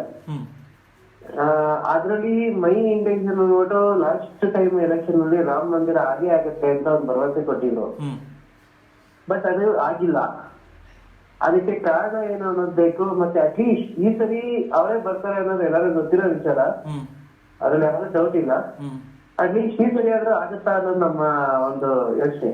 ಒಂದು, ಕಳೆದ ಬಾರಿಯ ಎಲೆಕ್ಷನ್ ನಲ್ಲಿ ನರೇಂದ್ರ ಮೋದಿ ಅವರು ರಾಮ ಮಂದಿರದ ಕುರಿತಂತೆ ಮಾತನಾಡಿದ ಎಲ್ಲೂ ಇಲ್ಲ. ರಾಮ ಮಂದಿರ ಕಟ್ಬಿಡ್ತೀವಿ ನರೇಂದ್ರ ಮೋದಿ ಹೇಳಲಿಲ್ಲ. ಆದ್ರೆ ಅದು ಬಿಜೆಪಿ ಗವರ್ಮೆಂಟಿನ ಅಥವಾ ಬಿಜೆಪಿಯ ಆರಂಭಿಕ ನಿಲುವಿನ ಒಂದು ಭಾಗ ಆಗಿತ್ತು. ಆದ್ರೆ ರಾಮ ಮಂದಿರವನ್ನು ಕಟ್ಟೋದು ಹೇಗೆ? There is one point. Rama ಮಂದಿರವನ್ನು ಕಟ್ಟಲಿಕ್ಕೆ ಇರುವಂತಹ ಒಂದು ಮಾರ್ಗ ಎಲ್ಲರನ್ನು ವಿರೋಧ ಮಾಡಿ ಡೈರೆಕ್ಟ್ ಆಗಿ ಹೋಗಿ ರಾಮ ಮಂದಿರವನ್ನು ಕಟ್ಬಿಡಿ ಅಂತ. ಆದ್ರೆ ಹಾಗೆ ಮಾಡೋದ್ರಿಂದ ಏನು, the fabric of the nation ಇಷ್ಟು ನಾವು ಡೆವಲಪ್ಮೆಂಟ್ಗೆ ಒಂದು ನಿಧಾನವಾಗಿ ಹೋಗ್ತಿದೀವಿ. ನರೇಂದ್ರ ಮೋದಿ ಬಂದಾಗ್ಲಿಂದ ಒಂದು ಗಮನಿಸಬೇಕಾಗಿರುವಂತಹ ಸಂಗತಿ, ನರೇಂದ್ರ ಮೋದಿ ಬಂದ್ಬಿಟ್ರೆ ಹಂಗಾಗ್ಬಿಡುತ್ತೆ ಹಿಂಗಾಗ್ಬಿಡುತ್ತೆ, ಮುಸ್ಲಿಮರು ಬದುಕೋದು ಕಷ್ಟ ಅಂತೆಲ್ಲ ಮಾತಾಡ್ತಿದ್ರಲ್ಲ. ನರೇಂದ್ರ ಮೋದಿ ಬಂದ ನಂತರ ಒಂದೇ ಒಂದು ರೈಟ್ಸ್ ಈ ದೇಶದಲ್ಲಿ ಆಗ್ಲಿಲ್ಲ ಅನ್ನೋದು ನೆನ್ಪಿಟ್ಕೊಳ್ಳಿ ಅಂತ. ಎಲ್ಲೂ ಹಿಂದೂ ಮುಸ್ಲಿಂ ಗಲಾಟೆಗಳಾಗ್ಲಿಲ್ಲ, ಯಾರು ಕಿತ್ತಾಡ್ಲಿಲ್ಲ. ಫ್ಯಾಬ್ರಿಕ್ ಎಷ್ಟು ಚೆನ್ನಾಗಿ ನಿರ್ಮಾಣ ಆಗಿದೆ ಅಂತಂದ್ರೆ ಕಾಂಗ್ರೆಸ್ಸಿಗೆ ನುಂಗ್ಲಿಕ್ಕಾಗದೇ ಇರುವಂತ ತುತ್ತು ಅದೊಂದೇ ಅಂತ. ನರೇಂದ್ರ ಮೋದಿ ಹಿಂದೂ ಮುಸ್ಲಿಮರನ್ನು ಕೂಡ ಇಟ್ಟು ಸೈಲೆಂಟ್ ಆಗಿರುವಂತೆ ಮಾಡ್ಬಿಟ್ರಲ್ಲ, ಆರಾಮಾಗಿರುವಂತೆ ಮಾಡ್ಬಿಟ್ರಲ್ಲ. ನರೇಂದ್ರ ಮೋದಿ ಮುಸಲ್ಮಾನರ ವಿರುದ್ಧ ಇದ್ದಾರೆ ಅಂತ ತೋರಿಸೋ ಮೂಲಕ ವೋಟ್ ತೆಗೆದುಕೊಳ್ಬೇಕು ಅಂತ ಅನ್ಕೊಂಡ್ರೆ ನರೇಂದ್ರ ಮೋದಿ ಮುಸಲ್ಮಾನರ ನಿಜವಾದ ಡೆವಲಪ್ಮೆಂಟ್ಗೂ ಪ್ರಯತ್ನ ಪಡ್ತಿದ್ದಾರಲ್ಲ ಅನ್ನೋದೇ ನುಂಗ್ಲಿಕ್ಕೆ ಆಗದೆ ಇರುವಂತ ತುತ್ತು. Interestingly most of the Muslims, ನಾನು ಮೋಸ್ಟ್ ಅಂತಂದ್ರೆ ಬಹಳ ಜನರಿಗೆ ಇಷ್ಟ ಆಗದೆ ಇರಬಹುದು, at least few percentage of the Muslims ಅವ್ರು ಹೇಳ್ತಾರೆ ನರೇಂದ್ರ ಮೋದಿ ಬಂದ ನಿಜವಾದ ಡೆವಲಪ್ಮೆಂಟ್ಗೆ ಕಾರಣವಾಗಿರೋದ್ರಿಂದ ಈ ಬಾರಿ ನರೇಂದ್ರ ಮೋದಿ ಜೊತೆಗೆ ನಿಂತ್ಕೋಬೇಕು ಅಂತ. ಈ ಫ್ಯಾಬ್ರಿಕ್ ಅನ್ನೇ ನಿರ್ಮಾಣ ಮಾಡ್ಕೊಂಡಿದ್ದೀವಿ, ಇದನ್ನ ಗಲಾಟೆ ಮಾಡ್ಕೊಂಡು ಹಾಳು ಮಾಡ್ಕೋಬೇಕಾಗಿಲ್ಲ ಅಂತ. ಇರೋದು ಒಂದೇ ಮೆಥಡ್, ಲೀಗಲ್ ಆಗಿ ಇದನ್ನ ಪ್ರೂವ್ ಮಾಡ್ಕೊಳ್ತಾ ಹೋಗ್ಬೇಕು ಅಂತ. ನರೇಂದ್ರ ಮೋದಿ ಬಂದ್ಮೇಲೆ ಕೋರ್ಟ್ ನಲ್ಲೂ ಕೂಡ ಇದರ ಬಗ್ಗೆ ಚರ್ಚೆಗಳು ತುಂಬಾ ಆಗುವಂತೆ ನೋಡ್ಕೊಳ್ಳಾಯ್ತು. ನೀವೇ ನೋಡ್ತಿದ್ದೀರಿ, ಕೋರ್ಟ್ ಪದೇ ಪದೇ ಹೇಗೆ ಮುಂದಕ್ಕೆ ಹಾಕುತ್ತೆ, ಇದನ್ನ ಸದ್ಯಕ್ಕೆ ಬೇಡ ಇನ್ ಸ್ವಲ್ಪ ದಿನಗಳ ಕಾಲ ಮುಂದಕ್ಕೆ ತರೋಣ ಅಂತ. ಆದ್ರೆ ಎಲ್ಲ ಕಡೆಯಿಂದ ಒತ್ತಡ ಹೇಗಿದೆ ಅಂತಂದ್ರೆ ಒಟ್ಟಾರೆ ಕೋರ್ಟ್ ಅಲ್ಲಿ ಇದೊಂದು ನಿರ್ಣಯಕ್ಕೆ ಬಂದ್ಬಿಡಬೇಕು ಅಂತ. ಯಾಕೆಂದ್ರೆ ಎಲ್ರಿಗೂ ಚೆನ್ನಾಗಿ ಗೊತ್ತಿದೆ, ಆರ್ಕಿಯಾಲಜಿಕಲ್ ಸರ್ವೆ ಆಫ್ ಇಂಡಿಯಾದ ಒಟ್ಟಾರೆ ನಿರ್ಣಯದ ಪ್ರಕಾರ ಅಲ್ಲಿ ಭೂಮಿಯ ಕೆಳಗೆ ಒಂದು ದೇವಸ್ಥಾನ ಇದ್ದಿದ್ದು ನಿಜ. ಅದು ರಾಮನ ಕಾಲದ ಅಥವಾ ರಾಮ ಹುಟ್ಟಿದ್ದರ ಜಾಗ ಇದಾಗಿದ್ದರಿಂದ ಅಲ್ಲಿ ರಾಮ ಮಂದಿರ ಇತ್ತು ಅನ್ನೋದಕ್ಕೆ ಸೈನ ರಿಪೋರ್ಟ್ಸ್ ಇರೋದ್ರಿಂದ ನಿಷ್ಕಾರಣವಾಗಿ ತಲೆ ಕೆಡಿಸ್ಕೊಳ್ಳೋ ಅಗತ್ಯವೇ ಇಲ್ಲ, ರಾಮ ಮಂದಿರ ಆಗ್ಲೇಬೇಕು ಅಂಡ್ ಟೈಮ್ ಹ್ಯಾಸ್ ಕಮ್. ಆದ್ರೆ ಇದು ಲೀಗಲ್ ಪ್ರಾಸೆಸ್ ನ ಮೂಲಕ ಆಗ್ಬಿಟ್ರೆ ಬಹಳ ಬೆಟರ್. ನೋಡಿ, ಬಹಳ ಹಿಂದೆ ಅಥವಾ ಕೆಲವು ವರ್ಷಗಳ ಹಿಂದೆ ನಾವ್ ಹೇಳಿದ್ವಿ ಮೀಡಿಯೇಷನ್ ಮಾಡಿ ಅಂತ. ಆಗ ಕೋರ್ಟ್ ಹೇಳ್ತು ಮೀಡಿಯೇಷನ್ ಇಸ್ ನಾಟ್ ಪಾಸಿಬಲ್, ಏನು ಹುಚ್ಚುಚ್ಚಾಗಿ ಮಾತಾಡ್ತೀರಾ ಅಂತ. ಸ್ವತಃ ರವಿಶಂಕರ್ ಗುರೂಜಿಯವರು ಮೀಡಿಯೇಷನ್ ಮಾಡ್ಲಿಕ್ಕೆ ಟ್ರೈ ಮಾಡಿದಾಗ ಯಾರೋ ಅದಕ್ಕೆ ಬೆಂಬಲ ಕೊಡಲಿಲ್ಲ. ಬಟ್ ಈಗ ಸುಪ್ರೀಂ ಕೋರ್ಟ್ ಹೇಳುತ್ತೆ ನಾನ್ ನಿರ್ಣಯ ಕೊಟ್ಟು ಇನ್ನೇನೋ ಆಗೋಕ್ಕಿಂತ ಒಂದ್ಸಲ ಮೀಡಿಯೇಷನ್ ಮಾಡ್ಲಿಕ್ಕೆ ಟ್ರೈ ಮಾಡಿ, ಫೈನಲ್ ವರ್ಡಿಕ್ಟ್ ನಾನು ಹೇಳ್ತೀನಿ ಅಂತ ಸುಪ್ರೀಂ ಕೋರ್ಟ್ ಹೇಳಲಿಕ್ಕೆ ಶುರುವಾಗುತ್ತೆ. ಅಂತಂದ್ರೆ ಮೀಡಿಯೇಷನ್ ಈಗ ಶುರುವಾಗಿದೆ ಅನ್ನೋದನ್ನೆಲ್ಲ ನೋಡಿದ್ರೆ ಬದಲಾವಣೆಗೆ ಪರ್ವಕಾಲ ಬಂದಿದೆ ಅಂಡ್ ಟೈಮ್ ಹ್ಯಾಸ್ ಕಮ್ ಅಂತ. ಸೊ ಅದಕ್ಕೆ ವೆಯ್ಟ್ ಮಾಡಿ ಅಂತ. ರಾಮ ಮಂದಿರವೇ ನನಗೆ ಬಹಳ ವಿಚಿತ್ರ ಅನ್ಸೋದು, ಹಾರ್ಡ್ ಕೋರ್ ರೈಟ್ ವಿಂಗರ್ಸ್ ಜೊತೆ ನಾನು ಮಾತಾಡುವಾಗ ಹೇಳೋದವ್ರಿಗೆ ರಾಮ ಮಂದಿರ ಆಗಿಬಿಟ್ರೆ ಹಿಂದೂಗಳ ಎಲ್ಲ ಗೌರವ ಬಂದ್ಬಿಡುತ್ತಾ ಅಂತ ಕೇಳಿದ್ರೆ sometimes you don't have answer. ಆದ್ರೆ ನಾನು ಒಂದೇ ಒಂದು ನಿಮ್ಮನ್ನು ಕೇಳ್ಕೊಳ್ಬೇಕಾಗಿರೋದೇನು ಅಂದ್ರೆ, ಹಿಂದೂಗಳ ಶ್ರದ್ಧಾ ಕೇಂದ್ರವಾಗಿದ್ದ ಗಂಗೆ ಇವತ್ತು ವಾಪಸ್ಸು ತನ್ನ ಹಳೆಯ ವೈಭವಕ್ಕೆ ಮರಳುವಂತ ಸ್ಥಿತಿ ಬಂತಲ್ಲ. Have you ever noticed it? 80% of Ganga clean ಆಗಿದೆ. 2021-22 ಒಳಗೆ 100% ಗಂಗೆ ಕ್ಲೀನ್ ಮಾಡ್ತೀವಿ ಅಂತಾರೆ. ಯಾವ ಗಂಗೆ ತೆಗೆದುಕೊಂಡ ನಂತರ ಪ್ರಾಣ ಬಿಡಬೇಕು ಅಂತ ಎಲ್ಲರೂ ಕಾಯ್ತಿರ್ತಾರೋ ಆ ಗಂಗೆ ಶುದ್ಧವಾಯ್ತಲ್ಲ. ನಮ್ದೇ ಶುದ್ಧ ಕೇಂದ್ರ.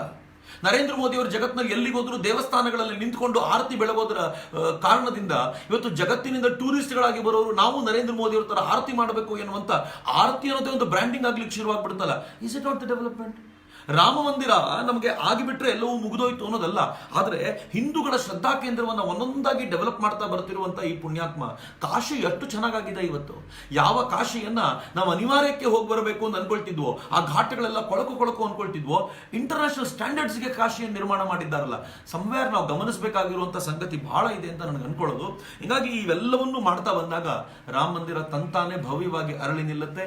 ಹೇಗೆ ಈ ಬಾರಿ 350ಕ್ಕೂ ಹೆಚ್ಚು ಸೀಟುಗಳಿಂದ, ಇನ್ಫ್ಯಾಕ್ಟ್ 400 ಬಂದರೂ ಅಚ್ಚರಿ ಪಡಬೇಡಿ, 400 ಸೀಟುಗಳಿಂದ ಕಮಲ ಅರಳುತ್ತೋ ಹಾಗೆಯೇ ರಾಮ ಮಂದಿರ ಕೂಡ ಭವ್ಯವಾಗಿ ಅರಳಿ ನಿಲ್ಲುತ್ತೆ ಅನ್ನೋದರಲ್ಲಿ ನನಗಂತೂ ಯಾವ ಅನುಮಾನವೂ ಇಲ್ಲ. ಇನ್ನೊಂದು ಕಾಲ್ ಇದೆ. ನಮಸ್ಕಾರ ಸರ್. ನಮಸ್ಕಾರ ಸರ್. ನಮಸ್ತೆ, ಹೇಳಿ. ತಮ್ಮ ಹೆಸರು, ಎಲ್ಲಿಂದ ಮಾತಾಡ್ತಿದ್ದೀರಿ? ಸರ್ ನಾನು ಆಂಧ್ರಪ್ರದೇಶ.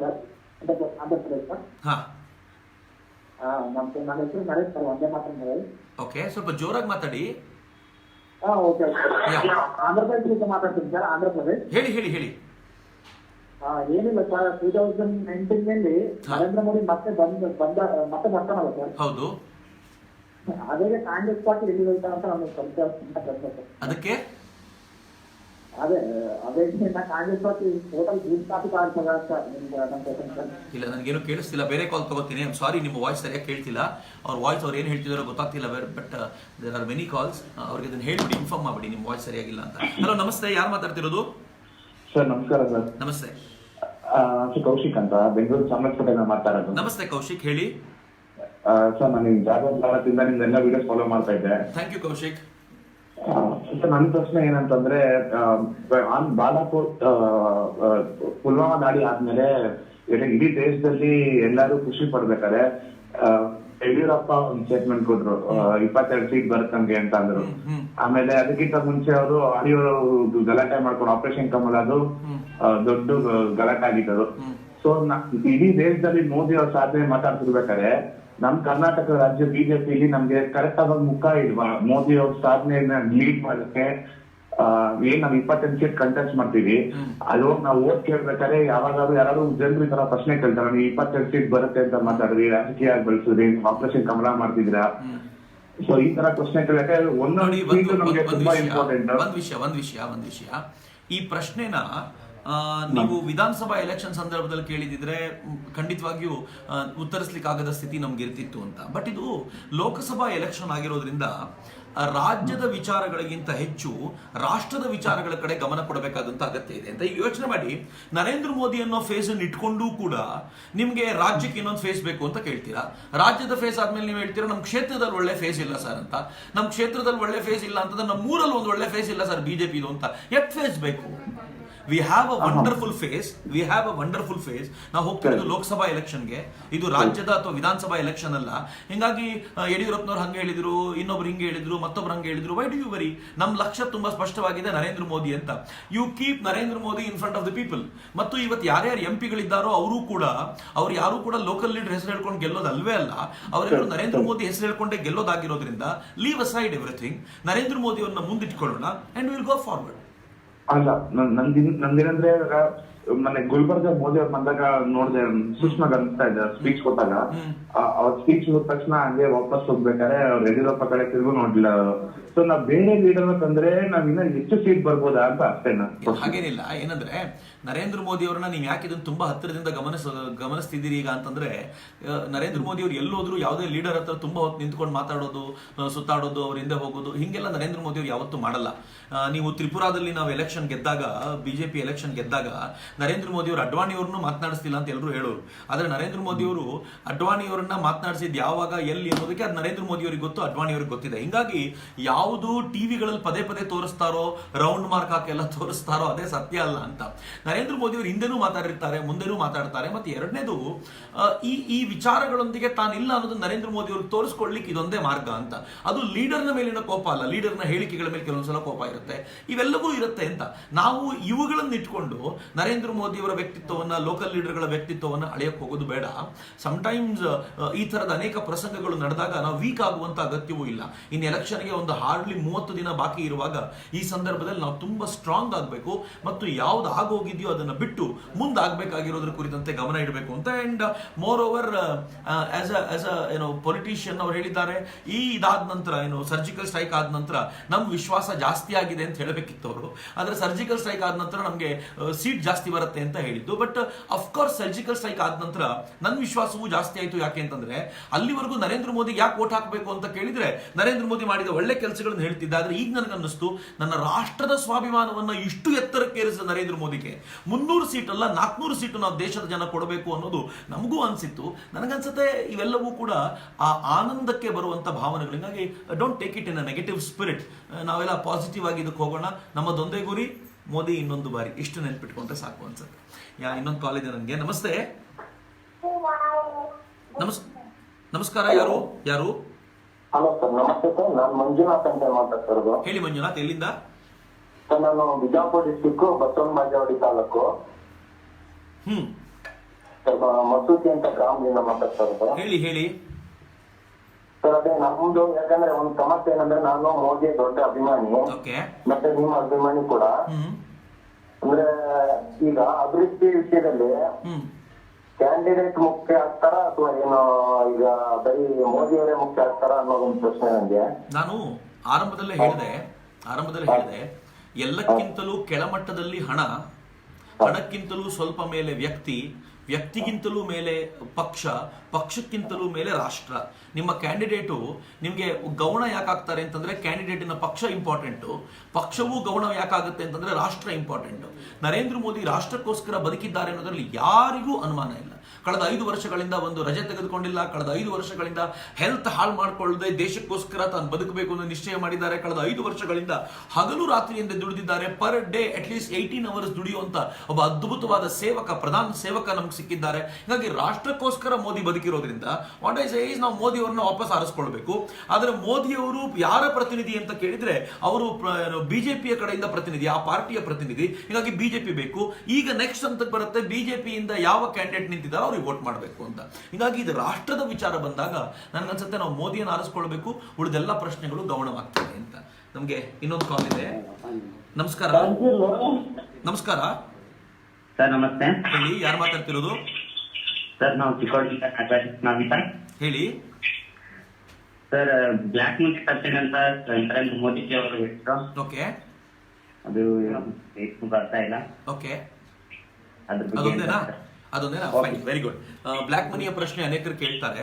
ನರೇಂದ್ರ ಮೋದಿ ಬ್ಲ್ಯಾಕ್ ಮನಿಯನ್ನ ತರ್ತೀನಿ ಡೆಫಿನೆಟ್. ಅವರು ಒಂದು ಮಾತನ್ನ ಮನ್ ಕಿ ಬಾತ್ ನಲ್ಲಿ ಹೇಳಿದ್ರು, ಭಾರತದ ದೇಶದ ಹಣ ಜಗತ್ತಿನ ಎಲ್ಲೆಲ್ಲಿದೆಯೋ ಒಂದೊಂದು ಪೈಸಾ ಕೂಡ ವಾಪಸ್ ತರ್ತೀನಿ ಅಂತ ನರೇಂದ್ರ ಮೋದಿ ಹೇಳಿದ್ರು. ಆ ಹಿನ್ನೆಲೆಯಲ್ಲೇ ಸ್ವಿಟ್ಜರ್ಲ್ಯಾಂಡ್ಗೆ ಅವ್ರು ಹೋದಾಗ ಸ್ವಿಟ್ಜರ್ಲ್ಯಾಂಡ್ ನಲ್ಲಿ ಒಂದು ಒಪ್ಪಂದ ಆಗಿದೆ. ಸ್ವಿಟ್ಜರ್ಲ್ಯಾಂಡ್ ಅಷ್ಟೇ ಅಲ್ಲ, ಜಗತ್ತಿನ ಅನೇಕ ಟ್ಯಾಕ್ಸ್ ಹೆವನ್ಸ್ಗಳು ಎಲ್ಲಿವೆಯೋ ಅಲ್ಲಿದೆಲ್ಲ ಒಂದು ಒಪ್ಪಂದ ಮಾಡ್ಕೊಳ್ಳಾಗಿದೆ. ಆ ಒಪ್ಪಂದ ಏನು ಅಂತಂದ್ರೆ, ಸ್ಪೆಷಲಿ ಸ್ವಿಟ್ಜರ್ಲ್ಯಾಂಡ್ ಏನು ಅಂತಂದ್ರೆ, ಯಾರ್ಯಾರು ದುಡ್ಡಿಟ್ಟಿದ್ದಾರೋ ಅವ್ರ ಡೀಟೇಲ್ ನಮಗೆ ಬರಬೇಕು ಅನ್ನೋದು ಅವ್ರು ಕೇಳ್ಕೊಂಡಾಗ ಸ್ವಿಟ್ಜರ್ಲ್ಯಾಂಡ್ 2019 ನಂತರ ನಾವು ಅದನ್ನು ಕೊಡ್ತೀವಿ ಅಂತ. ಪ್ರಾಬಬಲಿ ನನ್ಗನ್ಸೋದು 2019ಗೆ ಅಕಸ್ಮಾತ್ ನರೇಂದ್ರ ಮೋದಿ ಗವರ್ಮೆಂಟ್ ಬಿದ್ದು ಬೇರೆ ಗವರ್ಮೆಂಟ್ ಬಂದ್ಬಿಟ್ರೆ ನಾವು ಇದನ್ನ ಕೊಡಬೇಕಾದ ಪ್ರಮೇಯ ಬರಲ್ಲ ಅಂತ ಅವ್ರು ಕಾದಿರ್ಬೋದು. 2019 ಮೋದಿ ಗವರ್ಮೆಂಟ್ ಬಂದ್ರೆ ಕೊಡದೇ ಇರದೆ ಬೇರೆ ದಾರಿ ಇಲ್ಲ ಅನ್ನೋ ಕಾರಣಕ್ಕೆ ಅವ್ರು ಕೊಡ್ತೀನಿ ಅಂತ ಹೇಳ್ಬೋದು. ಹಂಗೇನಾದ್ರೂ ಆದ್ರೆ ನಮಗೆ ಟೋಟಲ್ ಡೀಟೇಲ್ಸ್ ಸಿಕ್ಬಿಡುತ್ತೆ, ಯಾರ್ಯಾರು ದುಡ್ಡು ಇಟ್ಟಿದ್ದಾರೆ, ಅವ್ರ ದುಡ್ಡು ಎಷ್ಟಿತ್ತು ಎಲ್ಲ ಡೀಟೇಲ್ಸ್ ಸಿಕ್ಬಿಡುತ್ತೆ. ಅದಾದ ನಂತರ ದುಡ್ಡನ್ನು ತರಿಸ್ಕೊಳ್ಳೋದು ಬಹಳ ಕಷ್ಟದ ಸಂಗತಿ ಅಲ್ಲ. ಇನ್ನು ಈ ಬ್ಲ್ಯಾಕ್ ಮನಿ ಇದೆಯಲ್ಲ, ಒಂದು ಜನರೇಟ್ ಆಗೋದನ್ನೇ ತಡೆದ್ರೆ ಕ್ರೋಢೀಕರಣ ಆಗೋದನ್ನ ತಡೆಯಿಸಲು. ಮತ್ತೆ ಇನ್ನೊಂದು ನೆನ್ಪಿಟ್ಕೊಳ್ಳಿ ಮಿತ್ರರೆ, ಬ್ಲ್ಯಾಕ್ ಮನಿ ಸ್ವಿಟ್ಜರ್ಲ್ಯಾಂಡ್ ಮತ್ತು ಕೇಮನ್ ಐಲ್ಯಾಂಡ್ಸ್ ತರದ ಕೆಲವು ಟ್ಯಾಕ್ಸ್ ಹೆವನ್ಗಳಲ್ಲಿ ಕೂಡಿಟ್ಟಲ್ಪಟ್ಟಿತ್ತಲ್ಲ, ಅದಲ್ಲೇ ಪರ್ಮನೆಂಟ್ ಆಗಿ ಇರ್ತಿರ್ಲಿಲ್ಲ. ಈ ಚಿದಂಬರಂ ಅಂಡ್ ಗ್ಯಾಂಗ್ ಇದೆಯಲ್ಲ, ಎಂತ ಡೇಂಜರಸ್ ಜನ ಇವರು ಅಂತಂದ್ರೆ, ಅವರು ಈ ಪಾರ್ಟಿಸಿಪೇಟರಿ ನೋಟ್ಸ್ ಅನ್ನುವಂತ ಒಂದು ಪಾರ್ಟಿಸಿಪೇಟರಿ ನೋಟ್ ಅನ್ನ ಶೇರ್ ಮಾರ್ಕೆಟ್ಗೆ ಇಂಟ್ರೊಡ್ಯೂಸ್ ಮಾಡಿದ್ರು. ಪಾರ್ಟಿಸಿಪೇಟರಿ ನೋಟ್ ಅಂದ್ರೆ ಏನ್ ಗೊತ್ತಾ, ಅಲ್ಲಿ ಯಾವುದೋ ಬ್ಯಾಂಕ್ ನಲ್ಲಿ ಸೆಲೆಕ್ಟೆಡ್ ಬ್ಯಾಂಕ್ಗಳಲ್ಲಿ ಹಣವನ್ನ ಕೊಟ್ಟು ಆ ಹಣದಿಂದ ಒಂದು ಪಾರ್ಟಿಸಿಪೇಟರಿ ನೋಟ್ ತಂದು ಇಲ್ಲಿ ಇಡೋದು. ಈ ಹಣ ಇಲ್ಲಿದೆ ಅಂತ ಅವ್ರು ಹೇಳ್ತಾರೆ, ಆ ಪಾರ್ಟಿಸಿಪೇಟರಿ ನೋಟ್ ಅಂತ ಶೇರ್ ಅಲ್ಲಿ ಹೂಡ್ತಾರೆ. ಇಲ್ಲಿ ದುಡ್ಡು ಬರಲ್ಲ, ಆದ್ರೆ ತಂದಿರುವಂತ ಪೇಪರ್ ಮಾತ್ರ ಬರುತ್ತೆ. ಆ ಪೇಪರ್ ನ ಮುಂದಿಟ್ಕೊಂಡು ಹೂಡ್ತಾರೆ, ದುಡ್ಡನ್ನು ಹೂಡಿದೀವಿ ಅಂತ ಹೇಳ್ತಾರೆ, ಆ ದುಡ್ಡನ್ನು ತಗೊಂಡು ಹೋಗ್ತಾರೆ. ಅಲ್ಲಿರುವಂತ ದುಡ್ಡು ಡಬಲ್ ಆಗ್ತಿರುತ್ತೆ, ನನ್ನ ದೇಶಕ್ಕೆ ದುಡ್ಡೇ ಬರದೆ ದುಡ್ಡು ಡಬಲ್ ಆಗ್ತಾ ಹೋಗ್ತಿರುತ್ತೆ. ಈ ತರ ಮಾಡ್ತಿದ್ರು. ಆನಂತರ ಮಾರಿಷಸ್ ಜೊತೆಗೆ ಡಬಲ್ ಟ್ಯಾಕ್ಸೇಷನ್ ಅವಾಯ್ಡೆನ್ಸ್ ಟ್ರೀಟಿ ಪ್ರಕಾರ 2 ಟ್ಯಾಕ್ಸ್ ಅವಾಯ್ಡ್ ಮಾಡಬೇಕು ಅನ್ನೋ ಕಾರಣಕ್ಕೆ ಅಲ್ಲೊಂದು ಕಂಪನಿ ತೆರೆದು ಇಲ್ಲಿ ಹೂಡಿಬಿಟ್ರೆ ಅವರು ಮಾರಿಷಸ್ಗೆ ಟ್ಯಾಕ್ಸ್ ಕಟ್ಟರೆ ಇಲ್ಲಿ ಟ್ಯಾಕ್ಸ್ ಕಟ್ಟಬೇಕಾಗಿರ್ತಿರ್ಲಿಲ್ಲ. ಅದ್ರ ಪರಿಣಾಮ ಏನಾಯ್ತು ಅಂತಂದ್ರೆ, ಯಾರ್ಯಾರು ಈ ಟ್ಯಾಕ್ಸ್ ಹೆವನ್ಸ್ ಗಳಲ್ಲಿ ದುಡ್ಡಿಟ್ಟಿದ್ರು ಅವರು ವಯಾ ಮಾರಿಷಸ್ ಭಾರತದಲ್ಲಿ ವಾಪಸ್ ಹೂಡ್ಬಿಡೋರು. ಈ ದೊಡ್ಡ ರಿಯಲ್ ಎಸ್ಟೇಟ್ ಗಳಲ್ಲಿ ಭಾಗಿಯಾಗ್ತಿದ್ರಲ್ಲ, ಅದು ಹೆಂಗೆ ಅಂತಂದ್ರೆ ಈ ತರ ಕಿಕ್ ಬ್ಯಾಕ್ ಅಂತ ತೆಗೆದುಕೊಂಡು ವಾಪಸ್ ಭಾರತದಲ್ಲಿ ಹುಡುತಿದ್ರು. ನರೇಂದ್ರ ಮೋದಿ ಬಂದ ಮೇಲೆ ಈ ಟ್ಯಾಕ್ಸ್ ಹೆವನ್ಸ್ ಗಳಿಂದ ಈ ಹಣ ಬರೋದು, ಅಥವಾ ಮಾರಿಷಸ್ ನಿಂದ ವಿಶೇಷವಾಗಿ ಈ ಹಣ ಬರೋದನ್ನ ಪೂರ್ತಿ ತಡೆದಿದ್ರಿಂದ ಇವರಿಗೆ ಇಲ್ಲಿ ತರ್ಲಿಕ್ಕೆ ಬೇರೆ ಮೆಥಡ್ ಇಲ್ಲ. ಅದಕ್ಕೋಸ್ಕರ ಅವ್ರು ಏನ್ ಮಾಡಿದ್ದಾರೆ, ಈಗ ಅಲ್ಲಿ ಇಡೋದನ್ನೇ ಕಡಿಮೆ ಮಾಡಿಬಿಟ್ಟಿದ್ದಾರೆ. ಕಳೆದ 5 ವರ್ಷಗಳಲ್ಲಿ ನನ್ನ ಅಂದಾಜಿನ ಪ್ರಕಾರ, ನಾನು ಓದಿರುವಂತ ಪ್ರಕಾರ, ಕನಿಷ್ಠ ಪಕ್ಷ 80% ನಷ್ಟು ಹಣ ಅಲ್ಲಿ ಹೂಡಿಕೆ ಕಡಿಮೆ ಆಗಿದೆ ಸ್ವಿಟ್ಜರ್ಲ್ಯಾಂಡ್ ನಲ್ಲಿ. This it self is great. ಯಾವ ಹಣ ಇಲ್ಲಿಂದ ಹೋಗಬೇಕಿತ್ತೋ ಅದು ಇಲ್ಲೇ ಉಳ್ಕೊಂಡಿದೆ. ಮತ್ತೆ ಇಂಟ್ರೆಸ್ಟಿಂಗ್ಲಿ ಕಳೆದ 5 ವರ್ಷಗಳಲ್ಲಿ ಈ ಸರ್ಕಾರದ ಮೇಲೆ ಒಂದೇ ಒಂದು ಕಪ್ಪು ಚುಕ್ಕೆ ಇಡ್ಲಿಕ್ಕಾಗಲಿಲ್ಲ. ಭ್ರಷ್ಟಾಚಾರ ಮಾಡಿದ್ದಾರೆ ಅಂತ. ಭ್ರಷ್ಟಾಚಾರ ಮಾಡೋದು ಅಂದ್ರೆ ಕಿಕ್ ಬ್ಯಾಕ್ ಹೋಗೋದು ಅಂತ. ಕಳೆದ 5 ವರ್ಷಗಳಲ್ಲಿ ₹1 ಬ್ಲಾಕ್ ಮನಿಯನ್ನ ವಿದೇಶದಲ್ಲಿ ಜನರೇಟ್ ಮಾಡ್ಲಿಕ್ಕೆ ಆಗಲ್ಲ. ಮೇ ಬಿ ₹1 ಜನರೇಟ್ ಮಾಡಲಿಲ್ಲ ಅಂತಂದ್ರೆ ಅನೇಕರು ಅದನ್ನು ತಪ್ಪು ಅಂತ ಕರಿಬಹುದು. May be in a larger scale 10 ವರ್ಷಗಳಲ್ಲಿ ಕಾಂಗ್ರೆಸ್ ಏನ್ ಜನರೇಟ್ ಮಾಡಿತ್ತಲ್ಲ, ನೀವು ಅದಕ್ಕೆ ಕಂಪೇರ್ ಮಾಡ್ಕೊಳ್ಳೋದಾದ್ರೆ ಜನರೇಟೇ ಆಗಿಲ್ಲ ಅಂತಂದ್ರೂ ಕೂಡ ಬಹುಶಃ ಆಶ್ಚರ್ಯ ಅನ್ಸಲ್ಲ ಅಂತ. ಹಿಂಗಾಗಿ ಬ್ಲ್ಯಾಕ್ ಮನಿ ವಿಚಾರ ಅದೇನು 2 ವರ್ಷದಲ್ಲಿ 3 ವರ್ಷದಲ್ಲಿ ತಗೊಂಡ್ಬಂದು ಇಲ್ಲಿ ವಾಪಸ್ ಕೂಡ ಹಾಕುವಂತಹ ಸಂಗತಿ ಅಲ್ಲ. ಅದಕ್ಕೆ ಅಂತಾರಾಷ್ಟ್ರೀಯ ಮಟ್ಟದಲ್ಲಿ ಅನೇಕ ಒಪ್ಪಂದಗಳಾಗಬೇಕು. ನರೇಂದ್ರ ಮೋದಿ ಆ ಎಲ್ಲ ಒಪ್ಪಂದಗಳನ್ನು ಮಾಡ್ಕೊಂಡಿದ್ದಾರೆ. ಅವ್ರಿಗೇನು ವಿಶ್ವಾಸ ಅಂತಂದ್ರೆ, ಇನ್ನು 5 ವರ್ಷಗಳಿಗೆ ಬಂದಾಗ ಇವೆಲ್ಲವನ್ನು ಭಾರತಕ್ಕೆ ತರಬಹುದು ಅಂತ. ಈಗ ಕ್ರಿಶ್ಚಿಯನ್ ಮಿಶೆಲ್ ಒಂದೊಂದಾಗಿ ಬಾಯಿ ಬಿಡುತ್ತಿದ್ದಾನೆ. ಅವನು ಬಾಯಿ ಬಿಡ್ತಾ ಇರುವಂತಹ ಸಂಗತಿಗಳು ಹೆಂಗಿವೆ ಅಂತಂದ್ರೆ, ಅವನ ಆಧಾರದ ಮೇಲೆ ಸಂಜಯ್ ಭಂಡಾರಿ ಏನಾದರೂ ಹೇಳ್ಕೊಂಡು ಬಂದು ಕೂರಿಸಿಬಿಟ್ರೆ ಈ ದೇಶದ ಅನೇಕ ರಾಜಕಾರಣಿಗಳ ಬಂಡವಾಳ ಬಯಲಾಗುತ್ತೆ. ಬಿಲೀವ್ ಮೀ, ನರೇಂದ್ರ ಮೋದಿ ಮತ್ತೊಮ್ಮೆ ಪ್ರಧಾನಿ ಆದ್ರೆ ಕೆಲವು ರಾಜಕಾರಣಿಗಳಂತೂ ದೇಶ ಬಿಟ್ಟು ಡೆಫಿನೆಟ್ಲಿ ಓಡೋಗ್ತಾರೆ. ಹೇಗೆ ಮಲ್ಯ ತಿರುಗಾಡ್ತಿದ್ದಾನೋ, ಹೇಗೆ ನೀರವ್ ತಿರುಗಾಡ್ತಿದ್ದಾನೋ, ಹಾಗೆ ಕೆಲವು ರಾಜಕಾರಣಿಗಳು ದೇಶ ಬಿಟ್ಟು ಓಡೋಗ್ಬಿಡ್ತಾರೆ. ಕೆಲವು ಪತ್ರಕರ್ತರು ಓಡ್ತಾರೆ, ಕೆಲವು NGOಗಳ ಪ್ರಮುಖರು ಓಡ್ತಾರೆ. ಬರೆದಿಟ್ಕೊಳ್ಳಿ ಇದನ್ನ.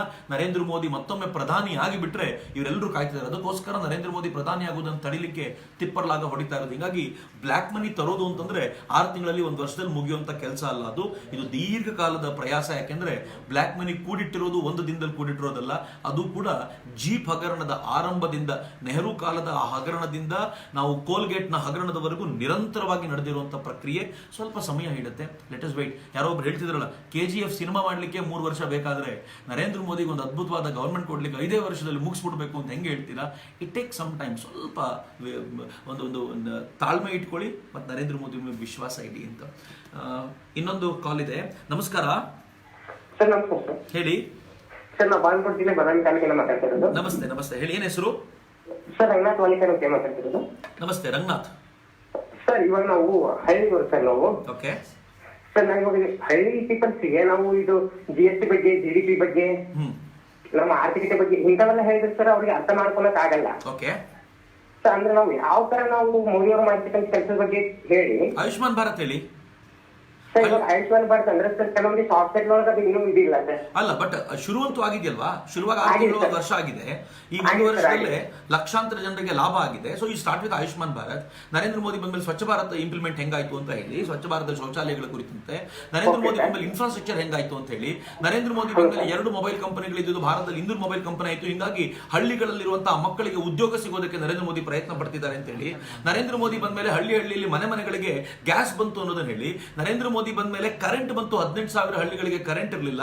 ಅದನ್ನ ಹೇಳಿ ನರೇಂದ್ರ ಮೋದಿ 3 ಇನ್ಶೂರೆನ್ಸ್ ಪಾಲಿಸಿಗಳನ್ನು ತಂದಿದ್ದಾರೆ. 12 ರೂಪಾಯಿ ಪರ್ ಇಯರ್ ಕಟ್ಟಿದ್ರೆ ಆಕ್ಸಿಡೆಂಟ್ ಆದವನಿಗೆ 1 ಲಕ್ಷ ರೂಪಾಯಿ ಬರುವವರೆಗೂ ಇನ್ಶೂರೆನ್ಸ್ ಪಾಲಿಸಿ ಮಾಡಿದ್ದಾರೆ. 330 ರೂಪಾಯಿ ಪರ್ ಇಯರ್ ಕಟ್ಟೋದಾದ್ರೆ ಅವನ ಜೀವನ್ ಸುರಕ್ಷಾ, ಅವ್ನಿಗೆ ಏನೇ ಸಮಸ್ಯೆ ಆದ್ರೂ ಕೂಡ ಜೀವನ್ ಸುರಕ್ಷಾಗೆ ಅವ್ನಿಗೆ ಬೇಕಾಗಿರೋ ವ್ಯವಸ್ಥೆ ಮಾಡಿದ್ದಾರೆ. ಇವುಗಳನ್ನು ಸ್ವಲ್ಪ ಆಲೋಚನೆ ಮಾಡಿ ಜನರಿಗೆ ಕೊಡಬೇಕಾಗಿರುವಂತಹ ಸಂಗತಿಗಳು ಬೇಕಾದಷ್ಟಿವೆ ಅಂತ ನಾನು ಅದನ್ನೇ ಮಾತಾಡ್ತಿದ್ದೆ ಕೆಲವ್ರ ಜೊತೆಗೆ. ನರೇಂದ್ರ ಮೋದಿ ಎಂತ ಕೆಲಸ ಮಾಡಿದ್ದಾರೆ ಅಂತಂದ್ರೆ, ಇಫ್ ಯು ಆರ್ ಇಂಟೆಲೆಕ್ಚುಯಲ್ ನಿಮಗೆ ಬೇಕಾಗಿರುವಂತಹ ಸಂಗತಿಗಳನ್ನು ಕೊಟ್ಟಿದ್ದಾರೆ. If you are an engineer ನಿಮಗೆ ಸ್ಟಾರ್ಟ್ಅಪ್ ಮಾಡ್ಲಿಕ್ಕೆ ಬೇಕಾಗಿರೋ ವ್ಯವಸ್ಥೆ ಕೊಟ್ಟಿದ್ದಾರೆ. If you are an entrepreneur ನಿಮಗೆ ಸ್ಟ್ಯಾಂಡ್ ಅಪ್ ಇಂಡಿಯಾ ಇಟ್ಟಿದ್ದಾರೆ. ನೀವು ಹೊಸದಾಗಿ ಉದ್ಯೋಗ ಶುರು ಮಾಡಬೇಕು ಅಂತಂದ್ರೆ ನಿಮಗೆ ಬೇಕಾಗಿರುವಂತಹ ಮುದ್ರಾ ಯೋಜನೆಗಳ ಸ್ಕೀಮ್ ಅನ್ನು ಕೊಟ್ಟಿದ್ದಾರೆ.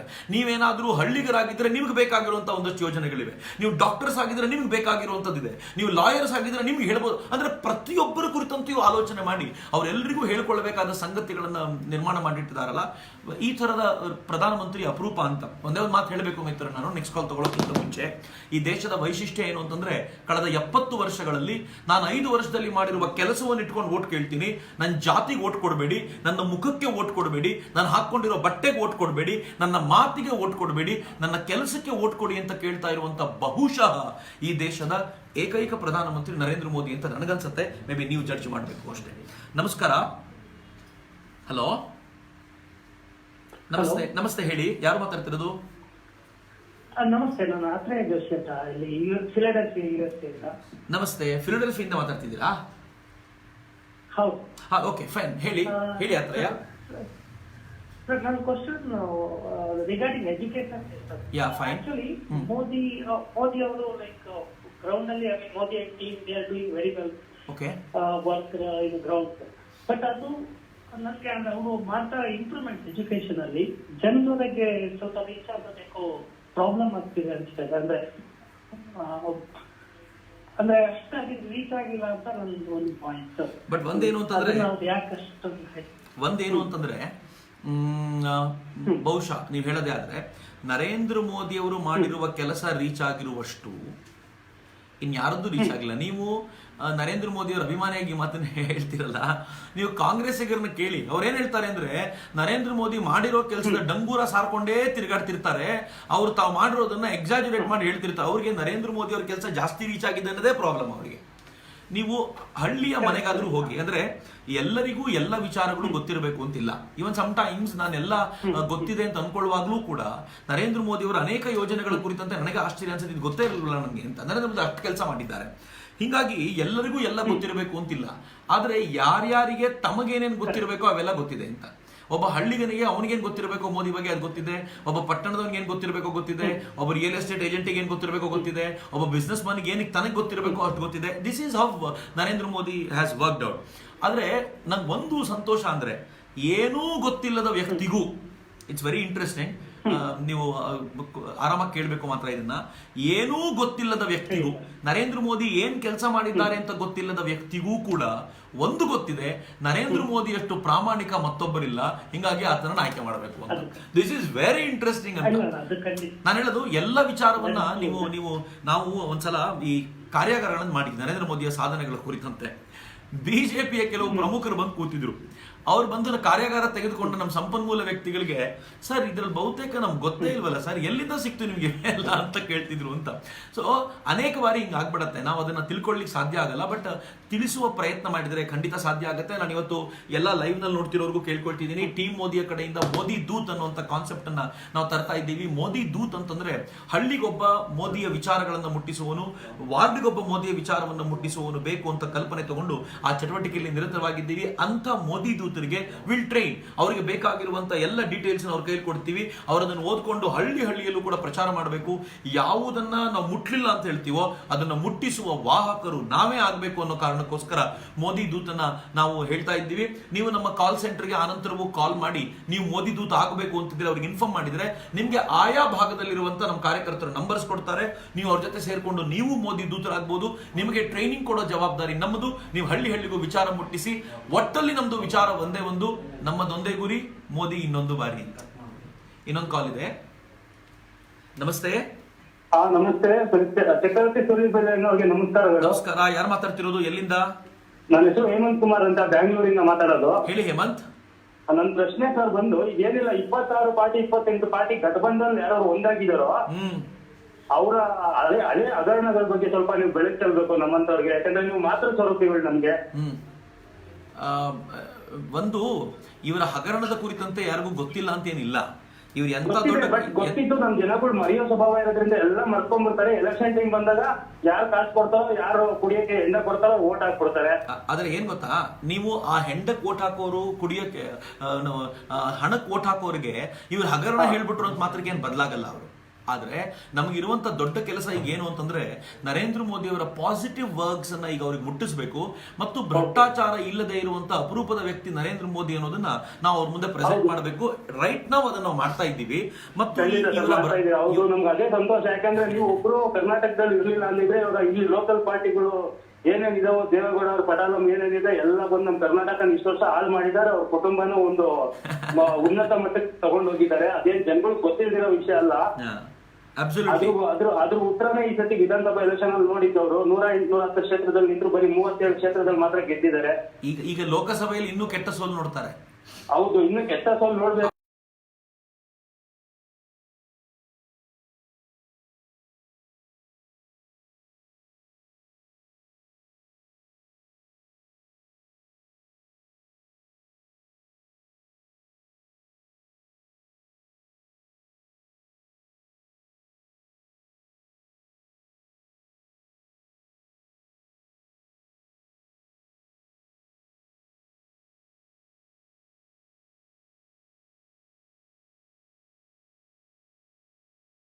ನೋಡ್ತೀನಲ್ಲ, ಆಕ್ರೋಶ ಹೆಂಗೆ ಮಡುಗಟ್ಟಿದೆ. ಕಳೆದ ಬಾರಿ ಮೋದಿಯ ಹವಾ ಎದ್ದಂತೆ ಕಾಣ್ತಿತ್ತಲ್ಲ, ಈ ಬಾರಿ ಕಳೆದ ಬಾರಿ ಎದ್ದಿರೋರೆಲ್ಲ ಕನ್ಸಾಲಿಡೇಟ್ ಆಗ್ಬಿಟ್ಟಿದ್ದಾರೆ. ಅವರೆಲ್ಲರೂ 100% ವೋಟರ್ಸ್ ಆಗ್ತಾರೆ ಮತ್ತು ಹೊಸಬರು ಸೇರ್ಕೊಳ್ತಾರೆ. This is very good sign. ಇನ್ನೊಂದು ಕಾಲ್ ಇದೆ ನಮ್ಗೆ. ನಮಸ್ಕಾರ.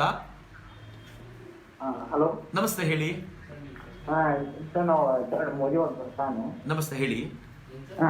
ಮೋದಿ ಅವರು 15 ಲಕ್ಷ ಹಾಕ್ತೀನಿ ಅಂತ ಎಲ್ಲಿ ಹೇಳಿಲ್ಲ, ಅದನ್ನ ಕಾಂಗ್ರೆಸ್ ಅವರು ಹೇಳ್ತಿದ್ದಾರೆ. ಆದ್ರೆ ಮೋದಿ ಹಾಕಿದನ್ನ ಹೇಳ್ತಾ ಇಲ್ಲ. ಮೋದಿ ಹಾಕಿದ್ದನ್ನು ಹೇಳಿಲ್ವಾ? ಮೋದಿ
ಮೋದಿ ಪ್ರಧಾನಿ ಆಗೋದು ಡೆಸ್ಟೈನ್ಡ್, ಬರ್ದಿಟ್ಕೊಳ್ಳಿ.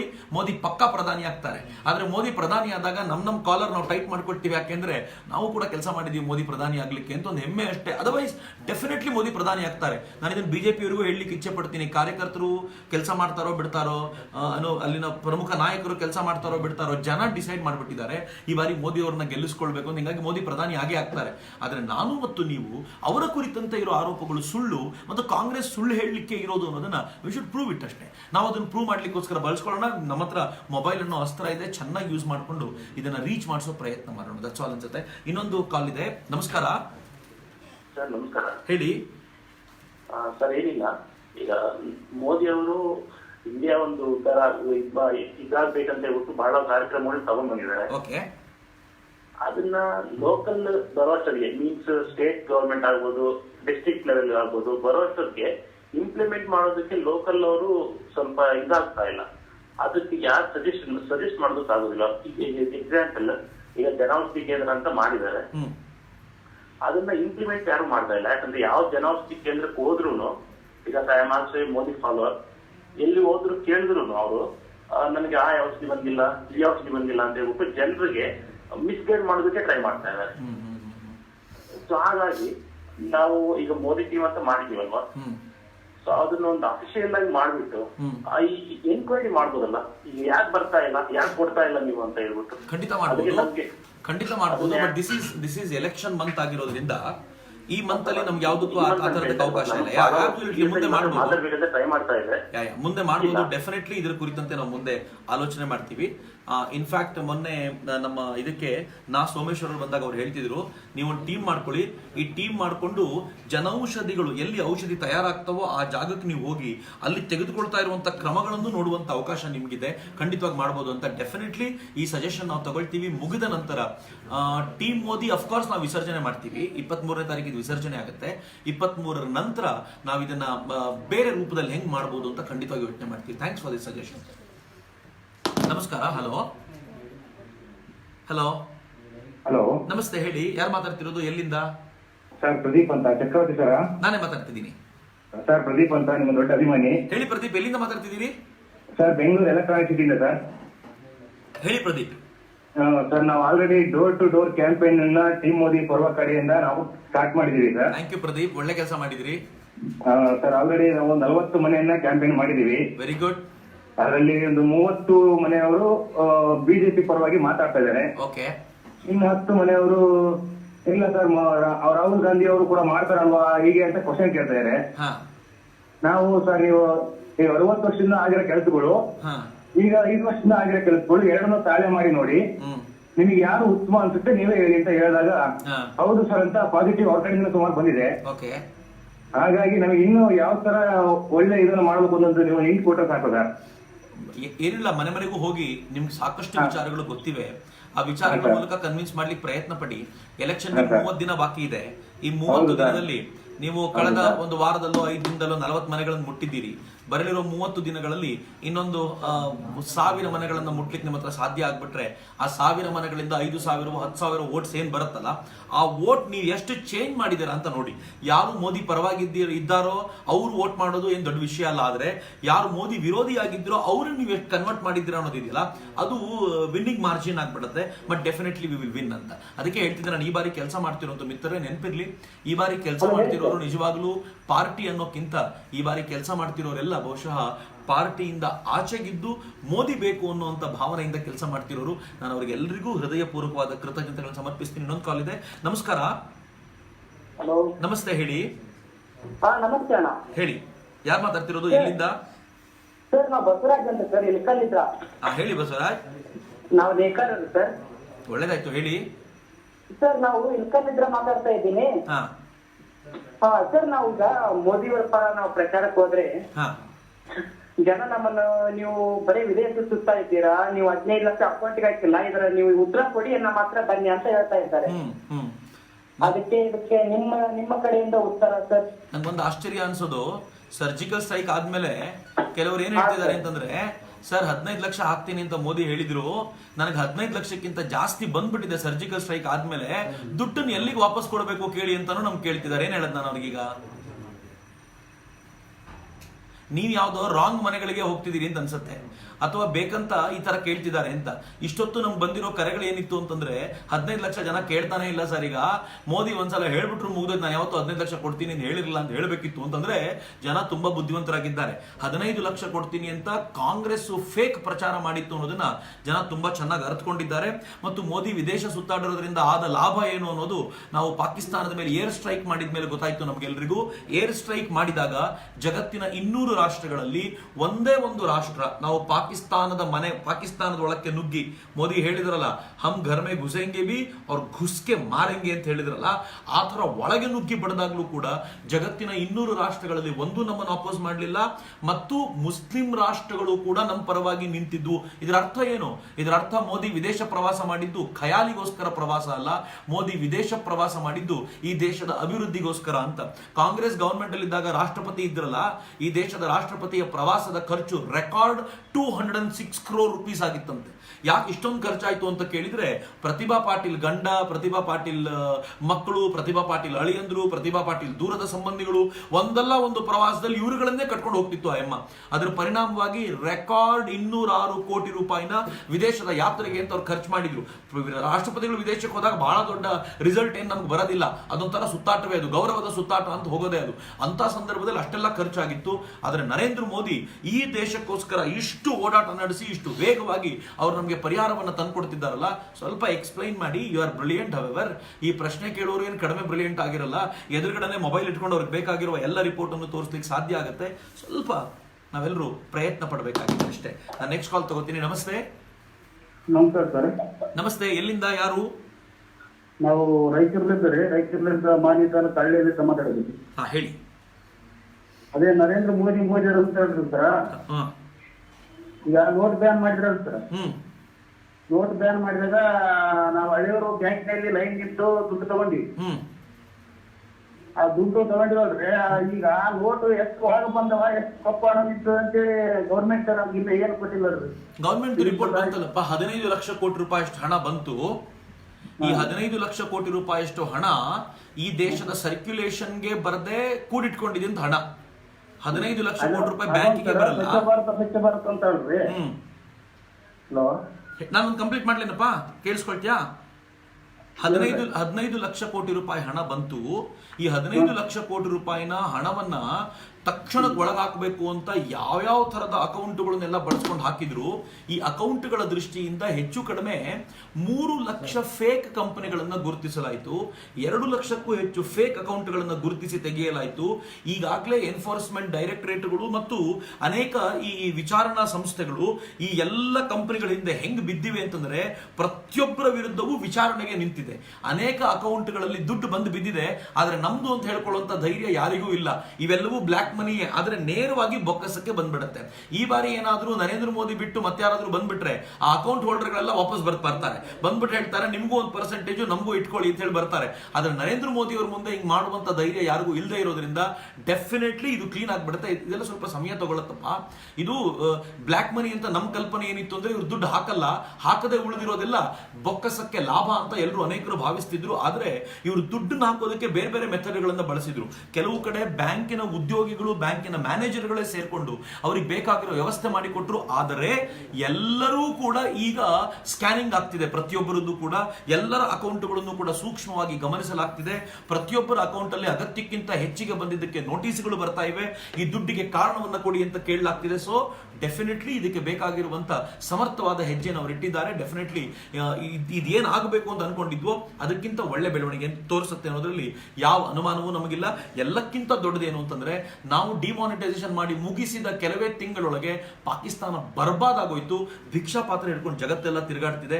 ಕಾರಣ ಏನು ಅಂತ ಸುಮ್ಮನೆ ಕೂತ್ಕೊಂಡು ಡಾಟ್ ಅನ್ನು ಕನೆಕ್ಟ್ ಮಾಡಿ ನೋಡಿ ನರೇಂದ್ರ ಮೋದಿ ಎಂತ ಸರ್ಜಿಕಲ್ ಸ್ಟ್ರೈಕ್ ಅನ್ನ ಪಾಕಿಸ್ತಾನ ಮೇಲೆ ಮಾಡಿದ್ರು ಅಂತ. ಇನ್ನೊಂದು ಕಾಲ್ ಇದೆ ನಮ್ಗೆ. ನಮಸ್ತೆ.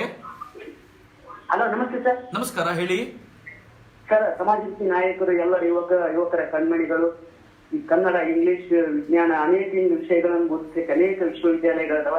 ಅದರ ದೇಶಭಕ್ತಿ ಅನ್ನೋ ಒಂದು ವಿಷಯವನ್ನು ಇಟ್ಟುಕೊಂಡು ಯುವ ಬ್ರಿಗೇಡ್ ಅನ್ನು ಅನಧಿಕೃತ ವಿಶ್ವವಿದ್ಯಾಲಯ ಸ್ಥಾಪಿಸಿ ಅದರ ಕುಲಸಚಿವರಾಗಿ ಅನೇಕ ಯುವಕರ ನಾಯಕರಾಗಿರ್ತಕ್ಕಂಥ ಚಕ್ರವರ್ತಿ ಸುಲಿಬೆಲೆ ಅಣ್ಣನಿಗೆ ನನ್ನ ಕೋಟಿ ಕೋಟಿ ನಮಸ್ಕಾರಗಳು. ಸರ್, ನಾನು ಗಂಗಾವತಿ ತಾಲೂಕಿಂದ ವಿಶ್ವನಾಥ್ ಮುತ್ತಿಗೆ ಅಂತ ಮಾತಾಡ್ತಿರೋದು. ಸರ್, ನಾನೊಬ್ಬ ಗವರ್ಮೆಂಟ್ ಎಂಪ್ಲಾಯ್ ಸರ್. ನಾನು ಕಳೆದ 10 ವರ್ಷಗಳಿಂದ ಸೇವೆ ಸಲ್ಲಿಸ್ತಾ ಇದ್ದೀನಿ. ನಮ್ಮ ಗಮನಕ್ಕೂ ಕೂಡ ಬಂದಿದೆ, NPS ಅನ್ನೋ ಒಂದು ಮಾರಕ ಪಿಂಚಣಿಯಿಂದ ನಾವು ಬಳಲ್ತಾ ಇದೀವಿ ಸರ್. ಆದ್ರೆ ಈಗ ಮುಂಬರುವ ದಿನಗಳಲ್ಲಿ ಆ NPS ಬಗ್ಗೆ NPS ನ ನೌಕರರು ಏನಾದ್ರು ನಿರೀಕ್ಷೆ ಮಾಡಬಹುದಾ ಸರ್ ಮೋದಿಯವರ ಬಗ್ಗೆ? ಮೋದಿಯವರ ಮನಸ್ಸಿನಲ್ಲಿ ಏನಿದೆ ಅಂತ ನನಗೆ ಗೊತ್ತಿಲ್ಲ. ನಾನು NPS ನ ಹೋರಾಟದಲ್ಲೂ ಹೋಗಿದ್ದೀನಿ. NPS ಗೆ 2 ಆಯಾಮಗಳಿವೆ. ಒಂದು ಆಯಾಮ ಈ ಬಡ ವರ್ಗದ ಸರ್ಕಾರಿ ನೌಕರಿದ್ದಾರೆ. ಬಡ ವರ್ಗ ಅಂತ ಯಾಕೆ ಹೇಳ್ತೀನಿ ಅಂದ್ರೆ ಕಡಿಮೆ ಸ್ಯಾಲರಿಲಿ ಇರುವಂತವ್ರು, ಅವ್ರಿಗೆಲ್ಲ ಇದ್ದಾಗ ಒಂದೇ ಒಂದು ಹೋಪ್ಸ್ ಏನೋ ಅವ್ರಿಗೆ ಅಂತಂದ್ರೆ 60ರ ನಂತರ ನಮ್ಗೆ ಏನೋ ಸಿಗುತ್ತೆ ಅನ್ನೋ ಕಲ್ಪನೆಯಲ್ಲೇ ಬದುಕಿದ್ದವರು. ದೊಡ್ಡ ಮಟ್ಟದ ಸ್ಯಾಲರಿ ಯಾರಿಗಿದೆಯೋ, ಯಾರು ಶೇರ್ ಮಾರ್ಕೆಟ್ ಅಲ್ಲಿ ಹೂಡೋದಕ್ಕೆಲ್ಲ ತುಂಬಾ ಚೆನ್ನಾಗಿ ಗೊತ್ತಿದೆಯೋ, ಯಾರು ಮ್ಯೂಚುವಲ್ ಫಂಡ್ನೆಲ್ಲ ಚೆನ್ನಾಗಿ ಬಳಸಬಲ್ಲರೋ ಅವರೆಲ್ಲ NPS ಅನ್ನ ಬಹಳ ಹೊಗಳ್ತಾರೆ, NPS ಬಹಳ ಚೆನ್ನಾಗಿದೆ ಅಂತ. ಆದ್ರೆ ಈ ವರ್ಗದ ಕೆಲವರು ಮಾತ್ರ NPS ನ ವಿರೋಧಿಸ್ತಾರೆ. ಹೀಗಾಗಿ 2 ಅಭಿಮತಗಳು NPS ನ ದಿಕ್ಕಿನಿಂದ ಇವೆ. ಅದಕ್ಕೋಸ್ಕರ ಕರ್ನಾಟಕ ಗವರ್ಮೆಂಟ್ ಕೂಡ NPS ನಿಂದ ಆಚೆ ಬರ್ಲಿಕ್ಕೆ ಆಗಲ್ಲ ಅಂತ ಹೇಳಿತ್ತು. ಇನ್ ಲಾಂಗ್ ರನ್ ಬಹುಶಃ ಇವತ್ತಲ್ಲದೆ ಹೋದ್ರು ಇನ್ನು 10 ವರ್ಷ 15 ವರ್ಷದ ನಂತರ ಈ ಟೋಟಲ್ ಪೆನ್ಷನ್ ಸ್ಕೀಮ್ಸ್ ಇವುಗಳನ್ನೆಲ್ಲ ಬೇರೆ ರೂಪಕ್ಕೆ ತರಬೇಕಾದಂತ ಅನಿವಾರ್ಯತೆ ದುರ್ಬಲತೆ ಸರ್ಕಾರಗಳಿಗೂ ಇದೆ ಅಂತ ನನಗೂ ಅನ್ಸುತ್ತೆ. ಹೀಗಾಗಿ ಇದಕ್ಕೆ ರಿಲೀಫ್ ಕೊಡ್ತಾ ಬರ್ಬೋದೇ ಹೊರತು ನನಗೆ ಗೊತ್ತಿರೋ ಪ್ರಕಾರ ನಾನು ನರೇಂದ್ರ ಮೋದಿ ಅವರ ಅಧಿಕೃತ ವಕ್ತಾರನೂ ಅಲ್ಲ ಅಥವಾ ಗವರ್ಮೆಂಟ್ನ ಅಧಿಕೃತ ವಕ್ತಾರನೂ ಅಲ್ಲ. ನಾನು ಹೇಳ್ಬೋದಾಗಿರುವಂತ ಸಂಗತಿ ಏನು ಅಂತಂದ್ರೆ ಇದಕ್ಕೆ ಹಂತ ಹಂತಕ್ಕೆ ರಿಲೀಫ್ ಕೊಡ್ತಾ ಹೋಗ್ಬೋದೇ ಹೊರತು new pension scheme as N ಅ ಹೋಲ್ ಅದು ಪೂರ್ತಿ ನಲ್ ಅಂಡ್ ಅವಾಯ್ಡ್ ಆಗುತ್ತೆ ಅಂತ ನನಗೆ ಅನ್ಸಲ್ಲ ಅಂತ ಅನ್ಸುತ್ತೆ. ಬಟ್ ವಿಲ್ ಸಿ ಏನಾಗ್ಬೋದು ಅಂತ, ನರೇಂದ್ರ ಮೋದಿ ಅವ್ರ ಮನಸ್ಸಲ್ಲಿ ಏನಿರ್ಬೋದು ಅಂತ. ನಾನು ಕೂಡ ನಿಮ್ಮೆಲ್ಲರಿಗೂ ಕೂಡ ಒಳ್ಳೇದಾಗ್ಲಿ ಅಂತ ಖಂಡಿತವಾಗಿಯೂ ದೇವರಲ್ಲಿ ಪ್ರಾರ್ಥಿಸ್ಕೊಳ್ತೀನಿ. ಯಾರ್ಯಾರು ಅಂದ್ರೆ ಗವರ್ಮೆಂಟ್ ನೌಕರಿಯಲ್ಲಿ ಇದ್ದು ಕೂಡ ಏನೂ ಸಿಗದಂತೆ ಕೊನೆಗೆ ಹೋಗ್ಬೇಕಾದಂತ ಪರಿಸ್ಥಿತಿ ಬರುತ್ತೆ. ನಾನು ಕೆಲವರ ದಾರುಣವಾದ ಕಥೆಯನ್ನು ಕೇಳಿದ್ದೀನಿ. ಅವರೆಲ್ಲರಿಗೂ ಕೂಡ ಶಕ್ತಿ ತುಂಬುವಂತ ಒಂದು ಸ್ಕೀಮ್ ಇದಾಗ್ಲಿ ಅಂತ ನಾನು ಕೇಳ್ಕೊಳ್ತೀನಿ ಅಷ್ಟೇ. ನಮಸ್ಕಾರ. ನಮಸ್ತೆ. Hello hello sir. ನಮಸ್ತೆ, ಹೇಳಿ. ನಮಸ್ತೆ ಅಣ್ಣ. ನಮಸ್ತೆ ಅಣ್ಣ. ನಮಸ್ತೆ, ಯಾರು ಮಾತಾಡ್ತಿರೋದು? ಅಣ್ಣ ನಾವು ಬಾವಿಕೋಡ್ ಜಿಲ್ಲಾ ಹುಣಮೂರು ತಾಲೂಕು ಗೋಳ ಎಷ್ಟೇ ಅಣ್ಣ. ಆಯ್ತಪ್ಪ, ಹೇಳಪ್ಪ. ಆರಾಮಿದೆ ಅಣ್ಣ? ಚೆನ್ನಾಗಿದ್ದೀನಪ್ಪ. ಅಣ್ಣ ನಿಮ್ ಜೊತೆ ಮಾತಾಡ ತುಂಬಾ ಸಂತೋಷ ಆಯ್ತು. ನನಗೂ ಖುಷಿ ಆಯ್ತು, ಬಹಳ ಖುಷಿ ಆಯ್ತು. ಅಣ್ಣ ಒಂದ್ಸಲ ನಿಮ್ ಸೆಲ್ಫಿ ತಗೊಂಡಿದ್ದ ಬಂದಾಗ. Thank you. ಕಳಿಸ್ಕೊಡೋಣ ಆಫೀಸ್ಗೆ ಅದನ್ನ. ಅಣ್ಣ ನಮ್ಗೆ ಮೋದಿ ಇಷ್ಟ ಅಣ್ಣ. ಆದ್ರೆ ಫಸಲ್ ಬಿಮಾ ಯೋಜನೆ ಅಂದ್ರೆ ನಮ್ದು ಇಡೀ ಜಿಲ್ಲೆಯಿಂದ ದುಡ್ಡು ತುಂಬಿದ ನಾವು. ಓಕೆ. ಪ್ರೀಮಿಯಂ ಅಣ್ಣ. ಅಣ್ಣ ನಾವು ಮೋದಿ ಆ ಯೋಜನೆ ಬಂದಾಗಿಂದ ನಾವು ಪ್ರೀಮಿಯಂ ತುಂಬಿದ್ವಿ ಅಣ್ಣ. ಅಣ್ಣ ಇನ್ನೂ ಅದು ಯಾರಿಗೂ ಬಂದಿಲ್ಲ ಅಣ್ಣ ಪ್ರೀಮಿಯಂ ಅಣ್ಣ. ಅಲ್ಲ, ಫಸಲ್ ಬಿಮಾ ಯೋಜನೆ ಫಸಲ್ ನಾಶ ಆದಾಗ, ಫಸಲ್ಗೆ ಏನಾದರೂ ತೊಂದರೆ ಆದಾಗ ಅದು ಬಿಮಾ ಬರೋದು ಅಂತ. ಅಫ್ಕೋರ್ಸ್ ಕೆಲವು ಫ್ಲಾಸ್ ಇದೆ ಅದರಲ್ಲಿ. ಆ ಥರದ್ದು ಆದಾಗ್ಲೂ ಕೂಡ ಬರದೇ ಇರುವಂಥದ್ದು, ಕೆಲವರಿಗೆ ಆಗದೇನೂ ಬರುವಂಥದ್ದು, ಹಿಂಗೆಲ್ಲ ಇದೆ. ಮತ್ತು ಕೆಲವೊಂದ್ಸಲ ಹೆಂಗಾಗುತ್ತೆ ಅಂತಂದರೆ ಐ ವಾಸ್ ಶಾಕ್ಡ್. ಇನ್ಫ್ಯಾಕ್ಟ್ ಕರ್ನಾಟಕದಲ್ಲೇ ಬಹುಶಃ ವಿಜಯಪುರ ಅಥವಾ ಬಾಗಲಕೋಟೆ ಭಾಗದಲ್ಲಿ ರೈತರಿಗೆ ಹಣ ಬಂದು ಅವ್ರ ಅಕೌಂಟಿಗೆ ಬಿದ್ದಿರೋದು ಗೊತ್ತೇ ಆಗಿಲ್ಲ ಅಂತ. ಬಹಳ ರೈತರಿಗೆ ಅವರ ಅಕೌಂಟ್ನಲ್ಲಿ ಹಣ ಬಂದ್ಬಿಟ್ಟಿದೆ, ನೇರವಾಗಿ ಅವರ ಫಸಲ್ ಹಾಳಾಗಿದೆ ಅಂತ ರಿಪೋರ್ಟ್ ಬಂದ ತಕ್ಷಣ ಆ ಬಿಮಾ ಕಂಪನಿಯವರು ಯಾವುದಿದೆಯೋ ಅದು ಗವರ್ಮೆಂಟ್ನ ಸಹಯೋಗದೊಂದಿಗೆ ಅವ್ರ ಅಕೌಂಟ್ಗೆ ಹಾಕ್ಬಿಟ್ಟಿದ್ದಾರೆ. ರೈತರಿಗೆ ಅಕೌಂಟಿಗೆ ಹಣ ಬಂದಿದೆ ಅಂತ ಗೊತ್ತೇ ಇಲ್ಲ ಅಂತ. ಹೀಗಾಗಿ ರೈತರು ಸ್ವಲ್ಪ ಇದ್ರ ಕಡೆ ಸೂಕ್ಷ್ಮವಾಗಿ ಗಮನಿಸಿ ನಿಮ್ಮ ಅಕೌಂಟನ್ನು ರೆಗ್ಯುಲರ್ ಹ್ಯಾಂಡಲ್ ಮಾಡೋದು ನೋಡಿದ್ರೆ ಗೊತ್ತಾಗುತ್ತೆ ಅಂತ ನಾನು ಅನ್ಕೊಳ್ತೀನಿ. ಮತ್ತು ಇದು ಇರುವಂಥ ಯೋಜನೆಯನ್ನು ಸ್ಪಷ್ಟವಾಗಿ ಯೋಚನೆ ಮಾಡೋಣ. ಮತ್ತು ಈ ಥರದ ಯೋಜನೆಗಳಿಗೆಲ್ಲ ಅದು ಏಕಾಏಕಿ ಪರಿಪೂರ್ಣಗೊಂಡ್ಬಿಡಲ್ಲ. It takes little time.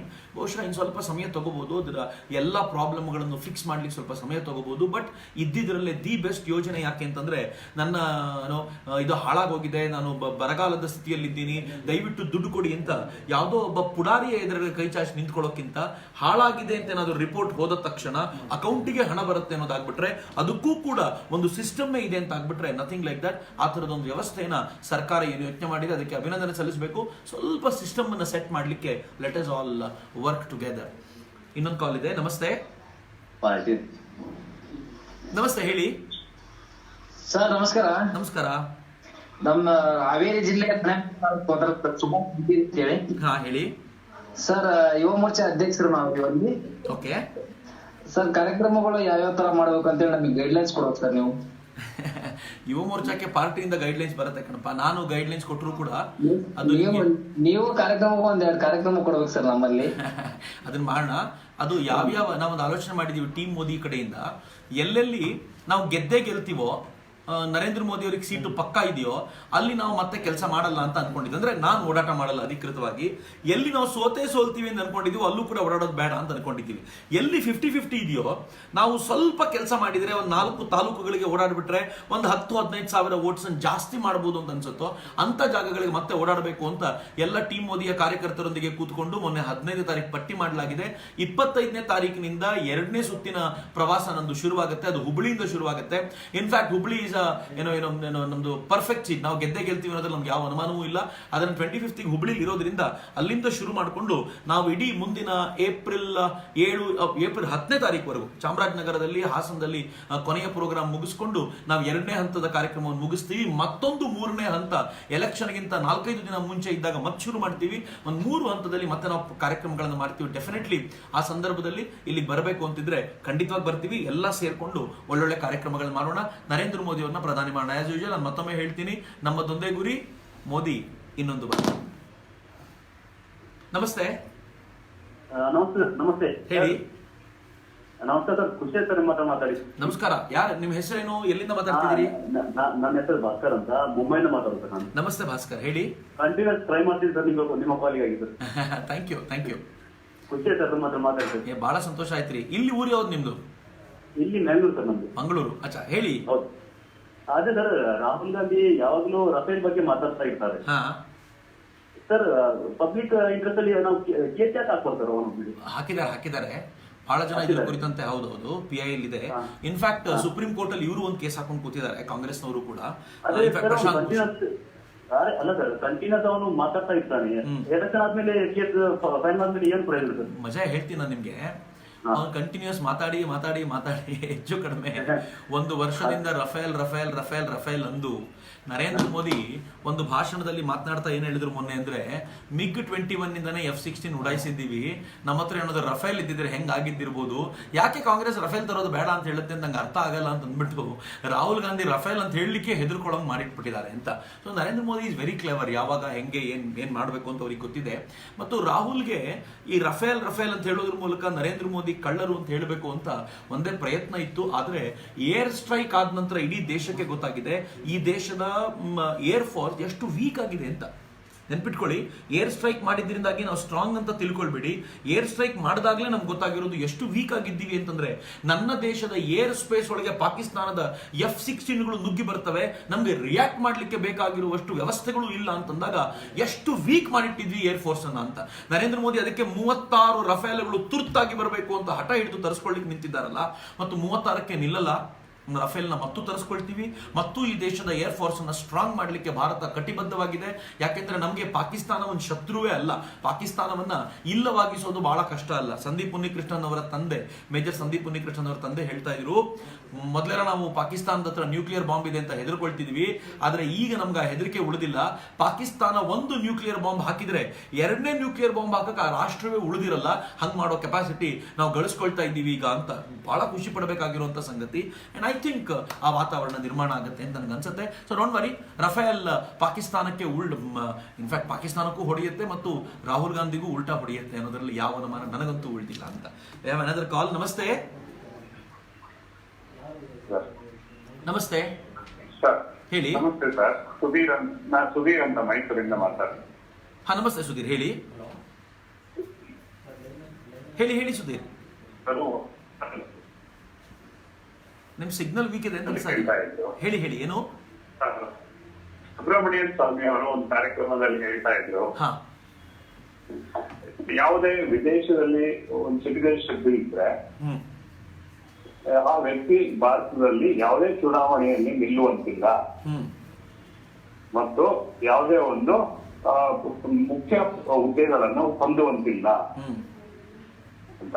ಇದ್ರ ಬಗ್ಗೆ ಸ್ವಲ್ಪ ತಾವು ವಿಷಯವಾಗಿ ತಿಳಿಸ್ಕೊಡ್ತೀವಿ. ಇದು ಅಬ್ಸಲ್ಯೂಟ್ಲಿ ಹೌದು. ಯಾವ್ದಾದ್ರು ಒಂದು ದೇಶದ ಸಿಟಿಜನ್ಶಿಪ್ ಇದ್ರೆ ಅದು ಹುದ್ದೆಯನ್ನು ಅಲಂಕರಿಸುವಂತಿಲ್ಲ ಅಂತ. ಹಿಂಗಾಗಿ ರಾಜೀವ್ ಗಾಂಧಿ ತೀರ್ಕೊಂಡ ನಂತರ, ಅಲ್ಲಿವರೆಗೂ ಸೋನಿಯಾ ಗಾಂಧಿ ತಗೊಂಡಿರಲಿಲ್ಲ. ರಾಜೀವ್ ಗಾಂಧಿ ತೀರ್ಕೊಂಡ ನಂತರ ಅಥವಾ ಅದರ ಆಸ್ಪಾಸ್ನಲ್ಲಿ ಆಕೆ ಭಾರತದ ಸಿಟಿಜನ್ಶಿಪ್ ಅನ್ನು ತೆಗೆದುಕೊಂಡಿದ್ದು, ತನ್ನ ದೇಶದ ಸಿಟಿಜನ್ಶಿಪ್ ಅನ್ನ ಬಿಟ್ಟಿದ್ದು ಅಂತ ಅವ್ರೇನು ಹೇಳ್ತಾರೆ, ಅದು ಕೂಡ ಆ ಹೊತ್ತಿನಲ್ಲೇ. ಹಿಂಗಾಗಿ ಅವ್ರು ಏನು ಆ ನಂತರ ಎಲೆಕ್ಷನ್ ನಿಂತ್ಕೊಳ್ಳಿಕ್ಕೆ ಶುರು ಮಾಡಿದ್ರು, ಅದು ಈ ಆಧಾರದ ಮೇಲೆ ನಿಂತ್ಕೊಂಡಿದ್ದು ಅಂತ. ಡೆಫಿನೆಟ್ಲಿ ಯಾವುದೋ ಒಂದು ದೇಶದ ಸಿಟಿಜನ್ಶಿಪ್ ಇಟ್ಕೊಂಡು ಈ ದೇಶದ್ದು ನನ್ನ ಹತ್ರ ಇದೆ ಅಂತ ಹೇಳಿ ಅವರು ಪ್ರಮುಖ ಹುದ್ದೆಯನ್ನು ಇರಲಿಕ್ಕೆ ಸಾಧ್ಯವೇ ಇಲ್ಲ.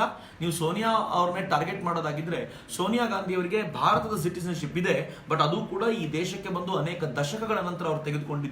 ಅಂಡರ್ಲೈನ್ ಮಾಡ್ಕೋಬೇಕು. ಯಾರ್ಯಾರು ಸೋನಿಯಾ ಪ್ರಧಾನಿ ಆದ್ರೆ ಪರವಾಗಿಲ್ಲ ಅಂತ ಹೇಳೋರು ಇದ್ದೀರೋ ಅವ್ರಿಗೆ ಗೊತ್ತಿರಬೇಕು, ಈ ದೇಶಕ್ಕೆ ಬಂದ ಅನೇಕ ದಶಕಗಳ ನಂತರ ಅವರು ಭಾರತದ ಸಿಟಿಜನ್ಶಿಪ್ ತೆಗೆದುಕೊಂಡಿದ್ದು. ಇನ್ಫ್ಯಾಕ್ಟ್ ರಾಜೀವ್ ಗಾಂಧಿಯನ್ನು ಕೂಡ ಭಾರತದಿಂದ ಹೊರಗಡೆ ಕರ್ಕೊಂಡು ಹೋಗ್ಬೇಕು ಅನ್ನುವಂತ ಕಲ್ಪನೆ ಅವರಿಗಿತ್ತು. ಆದ್ರೆ ಆ ಸಿಟಿಜನ್ಶಿಪ್ ತಗೊಂಡಿದ್ದು ಬಹಳ ಲೇಟ್ ಆಗಿ. ತಗೊಂಡ ನಂತರ ಅಲ್ಲಿಂದ ಬಿಟ್ಟಿದ್ದಾರೋ ಇಲ್ವೋ ಅನ್ನೋದ್ರ ಕುರಿತಂತೆ ಇನ್ನು ಅಧಿಕೃತವಾದ ಮಾಹಿತಿ ನನಗಂತೂ ಗೊತ್ತಿಲ್ಲ. ಬಟ್ ಹಿಸೈಸ್ ನನ್ನದು ಅದಿಲ್ಲ, ಇದೊಂದೇ ಸಿಟಿಜನ್ಶಿಪ್ ಇರೋದು ಅಂತ. ಹಿಂಗಾಗಿ ಅವ್ರು ಇಲ್ಲಿನ ಸಿಟಿಜನ್ಶಿಪ್ ಇಟ್ಕೊಂಡಿದ್ದಾರೆ ಮತ್ತು ಎಲೆಕ್ಷನ್ ನಿಂತ್ಕೊಳ್ತಾರೆ, ಪ್ರಮುಖ ಹುದ್ದೆಯನ್ನು ಅಲಂಕರಿಸ್ತಾರೆ. ನಮಸ್ಕಾರ ಸರ್. ನಮಸ್ತೆ ಸರ್. ಹೇಳಿ ಸರ್. ಇದು ಅಗ್ರಿಮೆ ತಾಲೂಕು ಹೊರಳಿ ಗ್ರಾಮದ ಸರ್. ಹೇಳಿ. ನಾಗರಾಜಿಂದ ಸರ್ ಮಾತಾಡೋದು. ನಮಸ್ತೆ ನಾಗರಾಜ್. ಸರ್ ಆರಾಮಿದ್ದೀರಿ ಸರ್? ಚೆನ್ನಾಗಿದ್ದೀನಿ ಸರ್. ನಾವು ಇನ್ನೇನು ಸರ್, ನಮ್ದೊಂದು ಆಸೆ, ನಾವು ಟೀಮ್ ಮೋದಿ ಎಲ್ಲ ಕರ್ಕೊಂಡ್ಬಿಟ್ಟಿವಿ ಸರ್. ಫೇಸ್ಬುಕ್ ಅಲ್ಲಿ ಎಲ್ಲ ನೋಡಿದೀವಿ. ಓಕೆ. ಕೊಟ್ಟೂರಿ ಬಂದಿದ್ವಿ, ಅಲ್ಲಿಂದ ಅಗ್ರಿಮೇಡ್ ಬಂದಿದ್ವಿ ಸರ್. ನಮ್ಮ ಟೀಮ್ ಮೋದಿ ಕಡೆಗಳಿಂದ ಸರ್ ನಮ್ಮ ಗ್ರಾಮಕ್ಕೊಂದು ಕೆರೆ ಅಂತಂದೇನ ಯೋಜನೆ ಹಾಕ್ಸ್ಕೊಳ್ಳಕ್ಕೆ ನೋಡ್ತಾಯಿದ್ದೀವಿ ಅಂತ. ಗ್ರಾಮಕ್ಕೊಂದು ಕೆರೆ ಯೋಜನೆ ಮಾಡಕ್ ಏನಾದ್ರು ನಿಮ್ಮ ಹತ್ರ ಏನಾದ್ರು ಗ್ರಾಮಕ್ಕೊಂದಲ್ಲಪ್ಪ, ಹೋಬಳಿಗೊಂದು ಕೆರೆ ಇದ್ರು ಈಗ ಬಹಳಷ್ಟು ಆಯ್ತು. ಹೋಬಳಿಗೊಂದಾದ್ರೂ ಆಗ್ಬೇಕು, ಗ್ರಾಮಕ್ಕೊಂದು ಬಹಳ ಕಷ್ಟ. ಇರೋ ಕೆರೆಗಳನ್ನು ಉಳಿಸ್ಕೊಂಡ್ಬಿಟ್ರೆ ಸಾಕಾಗಿದೆ ಅನ್ನೋಂಥ ಪರಿಸ್ಥಿತಿಯಲ್ಲಿ ನಾವು ಇದ್ದೀವಿ. ಬಟ್ ಯುವ ಬ್ರಿಗೇಡ್ನ ಕಡೆಯಿಂದ ನಾನು ಟೀಮ್ ಮೋದಿ ಬಗ್ಗೆ ಈ ವಿಚಾರವಾಗಿ ಮಾತನಾಡಲಿಕ್ಕಾಗಲ್ಲ, ಬಿಕಾಸ್ ಟೀಮ್ ಮೋದಿ ಹುಟ್ಟಿದೆ ಡಿಸೆಂಬರ್ 16ಕ್ಕೆ. ಯುವ ಬ್ರಿಗೇಡ್ನ ಕಡೆಯಿಂದ ಅನೇಕ ಕಲ್ಯಾಣಿಗಳ ಪುನರುಜ್ಜೀವನದ ಪ್ರಯತ್ನ ಮಾಡಿದ್ದೀವಿ. ಕೆರೆಗಳಿಗೆ ನಾವೇನಾದರೂ ಮಾಡ್ಬೋದಾ, ಸುತ್ತಲೂ ಕ್ಲೀನ್ ಮಾಡ್ಬೋದಾ ಅಂತ ಪ್ರಯತ್ನ ಪಟ್ಟಿದ್ದೀವಿ. ನದಿಗಳನ್ನು ಸ್ವಚ್ಛ ಮಾಡೋ ಪ್ರಯತ್ನ ಪಟ್ಟಿದ್ದೀವಿ. ಬರಲಿರೋ ದಿನಗಳಲ್ಲಿ ಇನ್ನೂ ದೊಡ್ಡ ದೊಡ್ಡ ಕೆಲಸಗಳು ನಮ್ಗೆ ಬಾಕಿ ಇವೆ, ಖಂಡಿತವಾಗಿ ಅದನ್ನು ಮಾಡ್ತೀವಿ. ಇನ್ನೊಂದು ಕಾಲ್ ಇದೆ, ಪ್ರಾಬಬಲಿ 11 ಕಾಲ್ ಆಗ್ತಾ ಬಂತು. ಇನ್ನೊಂದು 2 ಕಾಲ್ ನಾನು ತೆಗೆದುಕೋಬಹುದು. ಈ ಕಾಲ್ ಆದ ನಂತರ ಲಾಸ್ಟ್ ಕಾಲ್ ಒಂದು ಯಾರ್ದು ಅಂತ ನೋಡ್ಬೇಕು ನನಗೆ. ಅದಕ್ಕಿಂತ ಮುಂಚಿನ ಕಾಲ್ ಇದು. ನಮಸ್ಕಾರ, ಯಾರು ಮಾತಾಡ್ತಿರೋದು? ನಮಸ್ಕಾರ ಸರ್, ನನ್ನ ಹೆಸರು ಪ್ರವೀಣ್ ಅಂತ, ಬೆಂಗಳೂರಿಂದ. ನಮಸ್ತೆ ಪ್ರವೀಣ್, ಹೇಳಿ. ಸರ್, ನೀವು ಮಾಡ್ತಿರುವಂತ ವಿಡಿಯೋಗಳು, ನೀವು ಮಾಡ್ತಿರುವಂತ ಕಾರ್ಯಕ್ರಮಗಳು ತುಂಬಾ ಅದ್ಭುತವಾಗಿದೆ. Thank you. ನನ್ನ ಒಂದು ಸಲಹೆ ಏನು ಅಂತಂದ್ರೆ, ನೀವು ಮಾಡ್ತಕ್ಕಂಥ ಈ ಯೂಟ್ಯೂಬ್ ವಿಡಿಯೋಸ್ ಹೇಗಿದೆ ಅದರಲ್ಲಿ ಇಂಗ್ಲಿಷ್ ಸಬ್ಟೈಟಲ್ಸ್ ಅಥವಾ ಇಂಗ್ಲಿಷ್ ಸಬ್ಟೈಟಲ್ಸ್ ಆಡ್ ಮಾಡಿದ್ರು ಕೂಡ ಒಂದು ಬಹಳ ದೊಡ್ಡ ಗ್ರೂಪ್ಗೆ ನಿಮ್ಮ ಮೆಸೇಜ್ ರೀಚ್ ಮಾಡಬಹುದು ಅನ್ನೋದು ಒಂದು ನನ್ನ ಸಲಹೆ ಇದೆ ಸರ್. ನಂಗೆ ಈ ಸಲಹೆ ತುಂಬಾ ಜನ ಕೊಟ್ಟಿದ್ದಾರೆ. ಇನ್ಫ್ಯಾಕ್ಟ್ ನಾನು ತುಂಬಾ ಜನರಿಗೆ ಈ ಸಬ್ಟೈಟಲ್ಸ್ ಮಾಡ್ಬೋದಾ ಅಂತ ಕೂಡ ಕೇಳ್ಕೊಂಡಿದ್ದೀನಿ. ಯಾರಾದ್ರೂ ಅನುವಾದ ಮಾಡ್ಕೊಡೋರಿದ್ರೆ ನಮ್ಗೆ ಕೆಲಸ ತುಂಬಾ ಆಗ್ಬಿಡತ್ತೆ. Extremely sorry. ಇನ್ಫ್ಯಾಕ್ಟ್ USA ಇಂದ ಒಂದು ಟೀಮ್ ನನಗೆ ಕಳೆದ 1 ಡಿಸೆಂಬರ್ 25ಗೆ ಶುರು ಮಾಡಿದ್ದಾರೆ ಅವರು. ನಾನು ಕನ್ಯಾಕುಮಾರಿಲಿದ್ದಾಗ ಅವ್ರು ಕಾಲ್ ಮಾಡಿ ಹೇಳಿದ್ರು, ದಯಮಾಡಿ ಏನಾದ್ರು ಮಾಡಿ ಅದನ್ನ ತಮಿಳಿಗೆ ತೆಲುಗುಗೂ ಮಾಡ್ಕೊಡಿ, ನಾವೆಲ್ಲ ಕಡೆ ಅದನ್ನ ಸ್ಪ್ರೆಡ್ ಮಾಡಬೇಕು. ತಮಿಳುನಾಡು ತೆಲುಗಿನ ಜನಕ್ಕೆ ಇವೆಲ್ಲ ಗೊತ್ತೇ ಇಲ್ಲ ಅಂತೆಲ್ಲ ಹೇಳ್ತಾ ಇದ್ರು. ಬಟ್ ಪ್ರಾಬ್ಲಮ್ ಏನು ಅಂದ್ರೆ, ನಮ್ಗಿರೋ ಸಮಯದಲ್ಲಿ ನಾವು ಟೀಮ್ ಮೋದಿಯ ಕಡೆಯಿಂದ ಮೋದಿ ದೂತ್ ಮಾಡಬೇಕು, ಓಪನ್ ಪ್ರೋಗ್ರಾಮ್ಸ್ ಮಾಡಬೇಕು. ಅದಾದ ನಂತರ ನಾವು ಬೈಕ್ ರ್ಯಾಲಿಗಳನ್ನ ಮಾಡ್ತಾ ಇದ್ದೀವಿ. ಈ ಕಾಲ್ ಸೆಂಟರ್ನ ಹ್ಯಾಂಡಲ್ ಮಾಡಬೇಕು. ಇಲ್ಲಿ ಅನೇಕ ಬೈಠಕಗಳು ನಡಿಬೇಕು. ಒಂದಾದ್ಮೇಲೆ ಚಟುವಟಿಕೆಗಳು ಹೆಂಗೆ ನಡೀತಾ ಇವೆ ಅಂತಂದ್ರೆ ಅದಕ್ಕೆ ಹೆಚ್ಚಿನ ಸಮಯ ಕೊಡ್ಲಿಕ್ಕೆ ಆಗ್ತಿಲ್ಲ. ನಿಮ್ಗೆ ನೋಡ್ತಾ ಇರ್ಬೋದು, ಕಳೆದ 1-1.5 ತಿಂಗಳಿಂದ ನಂಗೆ ಹೈ ಅಲರ್ಟ್ ಕೂಡ ಮಾಡ್ಲಿಕ್ಕೆ ಆಗ್ತಿಲ್ಲ. ಇನ್ಫ್ಯಾಕ್ಟ್ ನನಗೆ ಉದ್ಯೋಗದ ಮಾಹಿತಿಯ ದೃಷ್ಟಿಯಿಂದ ಒಂದು ಹೈ ಅಲರ್ಟ್ ಮಾಡಬೇಕಾಗಿತ್ತು, ಬಟ್ ನನಗೆ ಅದಕ್ಕೂ ಕೂಡ ಟೈಮ್ ಆಗದೆ ಒದ್ದಾಡ್ತಾ ಇದ್ದೀನಿ. ಮಾಹಿತಿ ನನ್ನ ಹತ್ರ ರೆಡಿಯಾಗಿ ಕೂತಿದೆ, ಹೇಳಲಿಕ್ಕೆ ಆಗಬಹುದಾದಷ್ಟು ಸಮಯ ಸಿಗದೆ ಇರೋದ್ರಿಂದ ಒದ್ದಾಡ್ತಿದ್ದೀನಿ. ಫೈನ್, ಡೆಫಿನೆಟ್ಲಿ ಇದಕ್ಕೆ ಬೇಕಾಗಿರುವಂತ ಸಂಗತಿಯನ್ನ ಇನ್ನು ಮುಂದಿನ ದಿನಗಳಲ್ಲಿ ಮಾಡೋ ಪ್ರಯತ್ನ ಖಂಡಿತ ಮಾಡ್ತೀನಿ. Last Call of the day, ಕೊನೆ ಕಾಲ್ ನಾನು ತೆಗೆದುಕೊಳ್ತಾ ಇದ್ದೀನಿ. ನಮಸ್ತೆ, ಯಾರು ಮಾತಾಡ್ತಿರೋದು? ನಮಸ್ಕಾರ. ನಮಸ್ಕಾರ. ಅಫ್ಜಲ್ಪುರಿಂದ. ಹಾ, ನಮ್ಮ ಹೆಸರೇನು? ಹಮೀದ್ ಅಂತ. ಹಮೀದ್, ಹಲೋ. ಹಮೀದ್ ಅಂತನಾ? ಹಾ, ಹೇಳಿ ಹಮೀದ್. ಅದೇನಾ, ಈಗ ಮೊದಲನೇದಾಗಿ ಈ ಟೀಮ್ ಮೋದಿ ನಂಬರ್ ಇದೆಯಲ್ಲ, ಲಾಸ್ಟ್ 300 ಮತ್ತೆ 2019 ಚೆನ್ನಾಗಿ ಮತ್ತೆ ಇನ್ನೊಂದೇನಂದ್ರೆ, ಮೊನ್ನೆ ಅಫ್ಜಲ್ಪುರದಲ್ಲಿ ನಿಮ್ದು ಪ್ರೋಗ್ರಾಮ್ ತುಂಬಾ ಚೆನ್ನಾಗಾಯ್ತು. ಹೆಂಗ್ ಬದಲಾವಣೆ ಆಗಿದೆ ಅಂದ್ರೆ, ಸದ್ಯಕ್ಕೆ ಎಷ್ಟೋ ಜನ ಅಲ್ಲಿಂದ ಕಾಂಗ್ರೆಸ್ ಏನಿರ್ತಾರಲ್ಲ ಅವ್ರನ್ನ ಅಂದ್ರೆ ಏನೋ MLA ಎಲೆಕ್ಷನ್ ಅಲ್ಲಿ 10 ಜನಕ್ಕೆ ಅದಕ್ಕೆ ವೋಟ್ ಮಾಡಿದ್ದಾರೆ. ಈಗೇನು ಆಗಿದೆ, ನಿಮ್ದು ಸ್ಪೀಚ್ ಕೇಳ್ಬಿಟ್ಟು ನಮಗೂ ಸ್ವಲ್ಪ ಏನಾದ್ರು ಮತ್ತೆ ಇನ್ನೊಂದು ಸ್ಟೋರಿ ಹೇಳಿದ್ರೆ ಯಾರೋ ಬಂದು ಈ ತರ ದುಡ್ಡು ಕೊಡ್ತಾರೆ, ನಮ್ದು ಸೇವೆ ನೋಡ್ಬಿಟ್ಟು ಆ ತರ ನಾವ್ ಏನಾದ್ರು ಕಾಂಟ್ರಿಬ್ಯೂಷನ್ ಕೊಡ್ಬೇಕು, ಅದು ನರೇಂದ್ರ ಮೋದಿಗೋಸ್ಕರ ಏನಪ್ಪ ಮಾಡ್ಬೇಕು ಅಂತ ಕೇಳುದು. ಅದಕ್ಕೋಸ್ಕರ ಅಲ್ಲಿ ಗುಡಿ ಮೀಟ್ ಮಾಡ್ತಿದ್ದೆ ನಾನು. ಮತ್ತೆ ಇನ್ನೊಂದೇನಂದ್ರೆ, ನಾವ್ ಇನ್ನೊಂದ್ ಸ್ವಲ್ಪ ಪ್ರಯತ್ನ ಪಟ್ರೆ ಕಲಬುರಗಿ ಭಾಗದಲ್ಲಿ ಅಂದ್ರೆ ಆಗ್ಬೋದು ಅನ್ನೋದೊಂದು. ಡೆಫಿನೆಟ್ಲಿ ನಮ್ಮ ಕಡೆಯಿಂದ ಒಬ್ಬ ಫುಲ್ ಟೈಮರ್ ವಾಲಂಟಿಯರ್ ಎಲೆಕ್ಷನ್ ಆಗೋವರೆಗೂ ಇಲ್ಲಿಂದ ಕಲಬುರಗಿಗೆ ಹೋಗ್ತಿದ್ದಾರೆ. He'll work in that field. ಮೊದಲನೇದು. ಎರಡನೇದು, ಕಲಬುರಗಿಗೆ ನಾನು ಸ್ವಲ್ಪ ಹೆಚ್ಚಿನ ಸಮಯವನ್ನು ಕೊಡ್ತಾ ಇದ್ದೀನಿ. ಕಲಬುರಗಿ ಮತ್ತು ಬೀದರ್ ನಮ್ಮ ದೃಷ್ಟಿಯಿಂದ 2 50-50 ಅನ್ನುವಂಥ ಕಲ್ಪನೆ ಏನಿದೆ, ಇನ್ನು ಕ್ಯಾಂಡಿಡೇಟ್ಸ್ ಅನೌನ್ಸ್ ಆದಮೇಲೆ ಇನ್ನು ಪಕ್ಕ ನಮ್ಗೆ ಕ್ಲಿಯರ್ ಆಗುತ್ತೆ. ಬಟ್ ಅಲ್ಲಿವರೆಗೂ ನಮಗಿರುವಂಥ ಎಲ್ಲ ಪ್ರಯತ್ನದಲ್ಲಿ ಕಲಬುರಗಿಗೆ ಹೆಚ್ಚಿನ ಸಮಯವನ್ನು ಕೊಡಬೇಕು ಅಂತಾಗಿದೆ. ನಾನು ಕೂಡ 1-2 ದಿನಗಳ ಕಾಲ 4-6 ಕಾರ್ಯಕ್ರಮಗಳಿಗೆ ಕಲಬುರಗಿಯಲ್ಲಿ ಓಡಾಡಬೇಕು ಮತ್ತು ಏನೇನು ಪ್ರಯತ್ನಗಳನ್ನು ಈ ದೃಷ್ಟಿಯಿಂದ ಮಾಡಬೇಕು ಎಲ್ಲ ಮಾಡಬೇಕು ಅಂತ ನಿಶ್ಚಯ ಮಾಡಿದ್ದೀವಿ. ಅನೇಕ ಬಾರಿ ಮಲ್ಲಿಕಾರ್ಜುನ್ ಖರ್ಗೆ ಗೆದ್ದಿದ್ದಾರೆ, ಆದರೆ ಕಲಬುರಗಿಯ ಕ್ಷೇತ್ರಕ್ಕೆ ಆಗಬೇಕಾಗಿರೋದು ಏನೂ ಆಗಿಲ್ಲ ಅಂತ ನಾನೇನು ಹೇಳಬೇಕಾಗಿಲ್ಲ. ಅದು ಕಲಬುರಗಿಯ ಜನತೆಗೂ ಗೊತ್ತಿದೆ. ಅಫ್ಜಲ್ಪುರದ ಜನ ನೀವು ಇಷ್ಟು ಮಾತಾಡ್ತಿದ್ದೀರಿ ಅಂತಂದ್ರೆ ಡೆಫಿನೆಟ್ಲಿ ನಾವು ಈ ಬಾರಿ ಸರಿಯಾದ ನಿರ್ಣಯವನ್ನ ತೆಗೆದುಕೊಳ್ಬಹುದು. ನರೇಂದ್ರ ಮೋದಿಗೆ ನಾನು ಅನ್ಕೊಂಡಿದ್ದೀನಿ, ಕಳೆದ ಬಾರಿ ನಾವು ಕೊಟ್ಟಂತ ಬೊಕ್ಕೆಯಲ್ಲಿ ಒಂದು ಹೂ ಕಡಿಮೆ ಇತ್ತು, ಅದು ಕಲಬುರಗಿಯ ಕಡೆಯಿಂದ. ಈ ಬಾರಿ ಆ ಹೂ ಇಲ್ಲದಂತಾಗಬಾರ್ದು, ಅದು ಕೂಡ ನರೇಂದ್ರ ಮೋದಿ ಅವರಿಗೆ ಗಿಫ್ಟ್ ಆಗಬೇಕು. ಖಂಡಿತವಾಗಿಯೂ ನಾವೆಲ್ಲ ಬರ್ತೀವಿ, ನಾವೆಲ್ಲ ಸೇರಿ ಕೆಲಸ ಮಾಡೋಣ. Please join us. ನಾನು ಕಲಬುರಗಿಯವ್ರು ಯಾರಾದ್ರೂ ಇದನ್ನ ನೋಡ್ತಾ ಇದ್ರೆ, ಈ ಲೈವ್ ನೋಡ್ತಿದ್ರೆ ಅವ್ರನ್ನ ವಿನಂತಿಸ್ಕೊಳ್ತೀನಿ, ದಯಮಾಡಿ ನಮ್ಮ ಮೋದಿ ದೂತ ಕ್ಯಾಂಪೇನ್ಗೆ ಜಾಯ್ನ್ ಆಗಿ. ನೀವು ಈ ನಂಬರ್ಗೆ ನೀವು ಕಾಲ್ ಮಾಡಿ ಮೋದಿ ದೂತ ಆಗಬೇಕು ಅಂತಿದ್ರೆ ದಯಮಾಡಿ ಹೇಳಿ, ನಾವು ಆ ಕಲಬುರಗಿ ಭಾಗದವ್ರ ನಂಬರ್ ನಿಮ್ಗೆ ಕೊಡ್ತೀವಿ. ನಾವೆಲ್ಲರೂ ಸೇರಿ ಕಲಬುರಗಿಯನ್ನ ಮೋದಿ ಅವರಿಗೆ ಗಿಫ್ಟ್ ಮಾಡೋಣ. ಸೊ ಆ ಕೆಲಸಕ್ಕೆ ನಾವೆಲ್ಲರೂ ಜೊತೆ ಆಗೋಣ ಅಂತ ನಿಮ್ಮನ್ನು ಕಳಕಳಿಯಿಂದ ಕೇಳ್ಕೊಳ್ತೀನಿ. ಮಿತ್ರರೇ, ಇಷ್ಟು ಪ್ರೀತಿಯಿಂದ ಕಾಲ್ ಮಾಡಿದ್ದೀರಿ. ಪ್ರಾಬಬ್ಲಿ 1 ಗಂಟೆ 20 ನಿಮಿಷ ಆಗ್ತಾ ಬಂತು, 1 ಗಂಟೆ 15 ನಿಮಿಷ ಅಂತೂ ದಾಟ್ತು. ನಾನು ಲೈವ್ ಹೋಗೋಕ್ಕಿಂತ ಮುಂಚೆನೇ ಶುರು ಮಾಡ್ಕೊಂಡಿದ್ದೆ. ಎಲ್ಲರ ಉತ್ಸಾಹ ಬಹಳ ಜೋರಾಗಿದೆ. ಎಷ್ಟು ಜೋರಾಗಿದೆ ಅಂತಂದ್ರೆ, ಪಾರ್ಟಿ ಕೆಲಸ ಮಾಡೋಕ್ಕಿಂತ ಮುಂಚೆಗೆ ಪಾರ್ಟಿಗೆ ಸಂಬಂಧವೇ ಇಲ್ಲದ ದೂರದ ಜನ ಕೆಲಸ ಮಾಡ್ತಿದ್ದಾರೆ. This is call centre. ಈ ಕಾಲ್ ಸೆಂಟರ್ ಟೀಮ್ ಮೋದಿದು ಅಂತಂದ್ರೆ ಪ್ರತಿಯೊಬ್ಬ ಮೋದಿ ಅಭಿಮಾನಿಗೂ ಸೇರಿದ್ದು. ಬರೀ ಈ ಕಾಲ್ ಸೆಂಟರ್ ಅಷ್ಟೇ ಅಲ್ಲದೆ ಪ್ರತಿಯೊಂದು ಜಿಲ್ಲೆಯಲ್ಲೂ ಕೂಡ ಈಗಾಗಲೇ ಚಿಕ್ಕಬಳ್ಳಾಪುರದಲ್ಲಿ ಶುರುವಾಗಿದೆ, ಬೆಂಗಳೂರಿನಲ್ಲಿ HSR ಲೇಔಟ್ ಅಲ್ಲಿ ಇನ್ನೊಂದು ಆಫೀಸ್ ಶುರುವಾಗ್ತಾ ಇದೆ. ಪ್ರತಿಯೊಂದು ಜಿಲ್ಲಾ ಕೇಂದ್ರದಲ್ಲೂ ಅಥವಾ ಕೆಲವು ಕಡೆ ತಾಲೂಕು ಕೇಂದ್ರಗಳಲ್ಲೂ ಕೂಡ ನಾವು ಆಫೀಸ್ಗಳನ್ನ ಓಪನ್ ಮಾಡ್ತಾ ಇದ್ದೀವಿ. ನೀವು ಯಾವಾಗಲೂ ಕೂಡ ಪ್ರೀತಿಯಿಂದ ಆಫೀಸಿಗೆ ಬರ್ಬೋದು, ಆಫೀಸ್ನಲ್ಲಿ ಕೂತ್ಕೊಂಡು ವಾಲಂಟಿಯರಿಂಗ್ ಮಾಡ್ಬೋದು. ಅಂಡ್ ದೆನ್ ನಿಮ್ಗೆ ಏನಾದರೂ ಪ್ರಶ್ನೆಗಳಿದ್ದಾಗ, ಏನಾದರೂ ಕೇಳಬೇಕು ಅಂತ ಅನಿಸಿದಾಗ ಆಫೀಸ್ನಲ್ಲಿ ಕೇಳಬಹುದು. ಕಾಲ್ ಸೆಂಟರ್ ನಂಬರ್ ಅಂತೂ ಆಲ್ವೇಸ್ ಓಪನ್ ಫಾರ್ ಯು. ಬೆಳಗ್ಗೆ 9 ರಿಂದ ಸಂಜೆ 6 ಗಂಟೆವರೆಗೂ ಇಲ್ಲ 4 ಜನ ವಾಲಂಟಿಯರ್ಸ್ ಯಾವಾಗಲೂ ಇಲ್ಲಿ ಕೂತಿರ್ತಾರೆ ನಿಮ್ಮ ಪ್ರಶ್ನೆಗಳಿಗೆ ಉತ್ತರ ಕೊಡ್ಲಿಕ್ಕೆ ಅಂತ. ನಂಗೆ ಗೊತ್ತಿದೆ ಕೆಲವರು ತುಂಬಾ ತರಲೆ ಪ್ರಶ್ನೆ ಕೇಳ್ತಾರೆ. ನಿನ್ನೆ ಯಾರೋ ಪ್ರಶ್ನೆ ಕೇಳಿದ್ರಂತೆ, ನೀವೇನ್ ಕೇಳಿದ್ರು ಉತ್ತರ ಕೊಡ್ತೀರಾ? ಹೌದು ಅಂದಿದ್ದಕ್ಕೆ ನಂಗೆ ಥಂಡಿ ಬಂದಿದೆ, ಜ್ವರ ಬರುತ್ತಾ ಹೇಳಿ ಅಂತ. ನಂಗೆ ಗೊತ್ತಿದೆ ಇವೆಲ್ಲವೂ ಕೂಡ ನೀವು ರೆಕಾರ್ಡ್ ಮಾಡಿ ಹಾಕಬೇಕು ಅಂತ ಇರೋದು. ನೀವೇನಾದ್ರೂ ಇದನ್ನ ಟೀಮ್ ಮೋದಿಯ ಕಾಲ್ ಸೆಂಟರ್ಗೆ ಕೇಳಿದ ಪ್ರಶ್ನೆ ಅಂತ ಯಾರತ್ತಾದ್ರೂ ಹೇಳ್ಕೊಳ್ಳಿಕ್ಕೆ ಹೋದ್ರೆ ನೀವು ಉಗಿಸ್ಕೊಳ್ತೀರಾ. ಯಾಕೆ ಅಂತಂದ್ರೆ, ದೇಶ ಈ ತರದ ಪ್ರಮುಖವಾದ ಘಟ್ಟದಲ್ಲಿರುವಾಗ, ಒಂದು ಮಹತ್ವದ ಚರ್ಚೆಯಲ್ಲಿ ನಿಂತಿರುವಾಗ ನೀವು ಈ ತರದ ಫಾಲ್ತು ಪ್ರಶ್ನೆಗಳಿಗೋಸ್ಕರ ನಿಮ್ಮ ಸಮಯವನ್ನು ಹಾಳು ಮಾಡ್ಕೊಳ್ತಿದ್ದೀರಾ. ವಾಲಂಟಿಯರಿಂಗಿಗೆ ತಮ್ಮ ಜೀವನವನ್ನು, ತಮ್ಮ 3-4 ತಿಂಗಳುಗಳನ್ನು ಅರ್ಪಣೆ ಮಾಡಿರುವಂತ ಈ ತರುಣಿಯರ ಸಮಯವನ್ನು ಹಾಳು ಮಾಡ್ತಿದ್ದೀರಾ ಅಂತಂದ್ರೆ history will not forgive you ಅನ್ನೋದು ನೆನ್ಪಿಟ್ಕೊಳ್ಳಿ ಮಿತ್ರರೇ. ದೇಶ ಬದಲಾವಣೆಯ ಹೊತ್ತಿಲಲ್ಲಿ ನಿಂತಿರುವಾಗ ನಾವೆಲ್ಲರೂ ಕೂಡ ಅದಕ್ಕೆ ಜೊತೆಯಾಗಿ ನಿಂತ್ಕೊಳ್ಳೋಣ.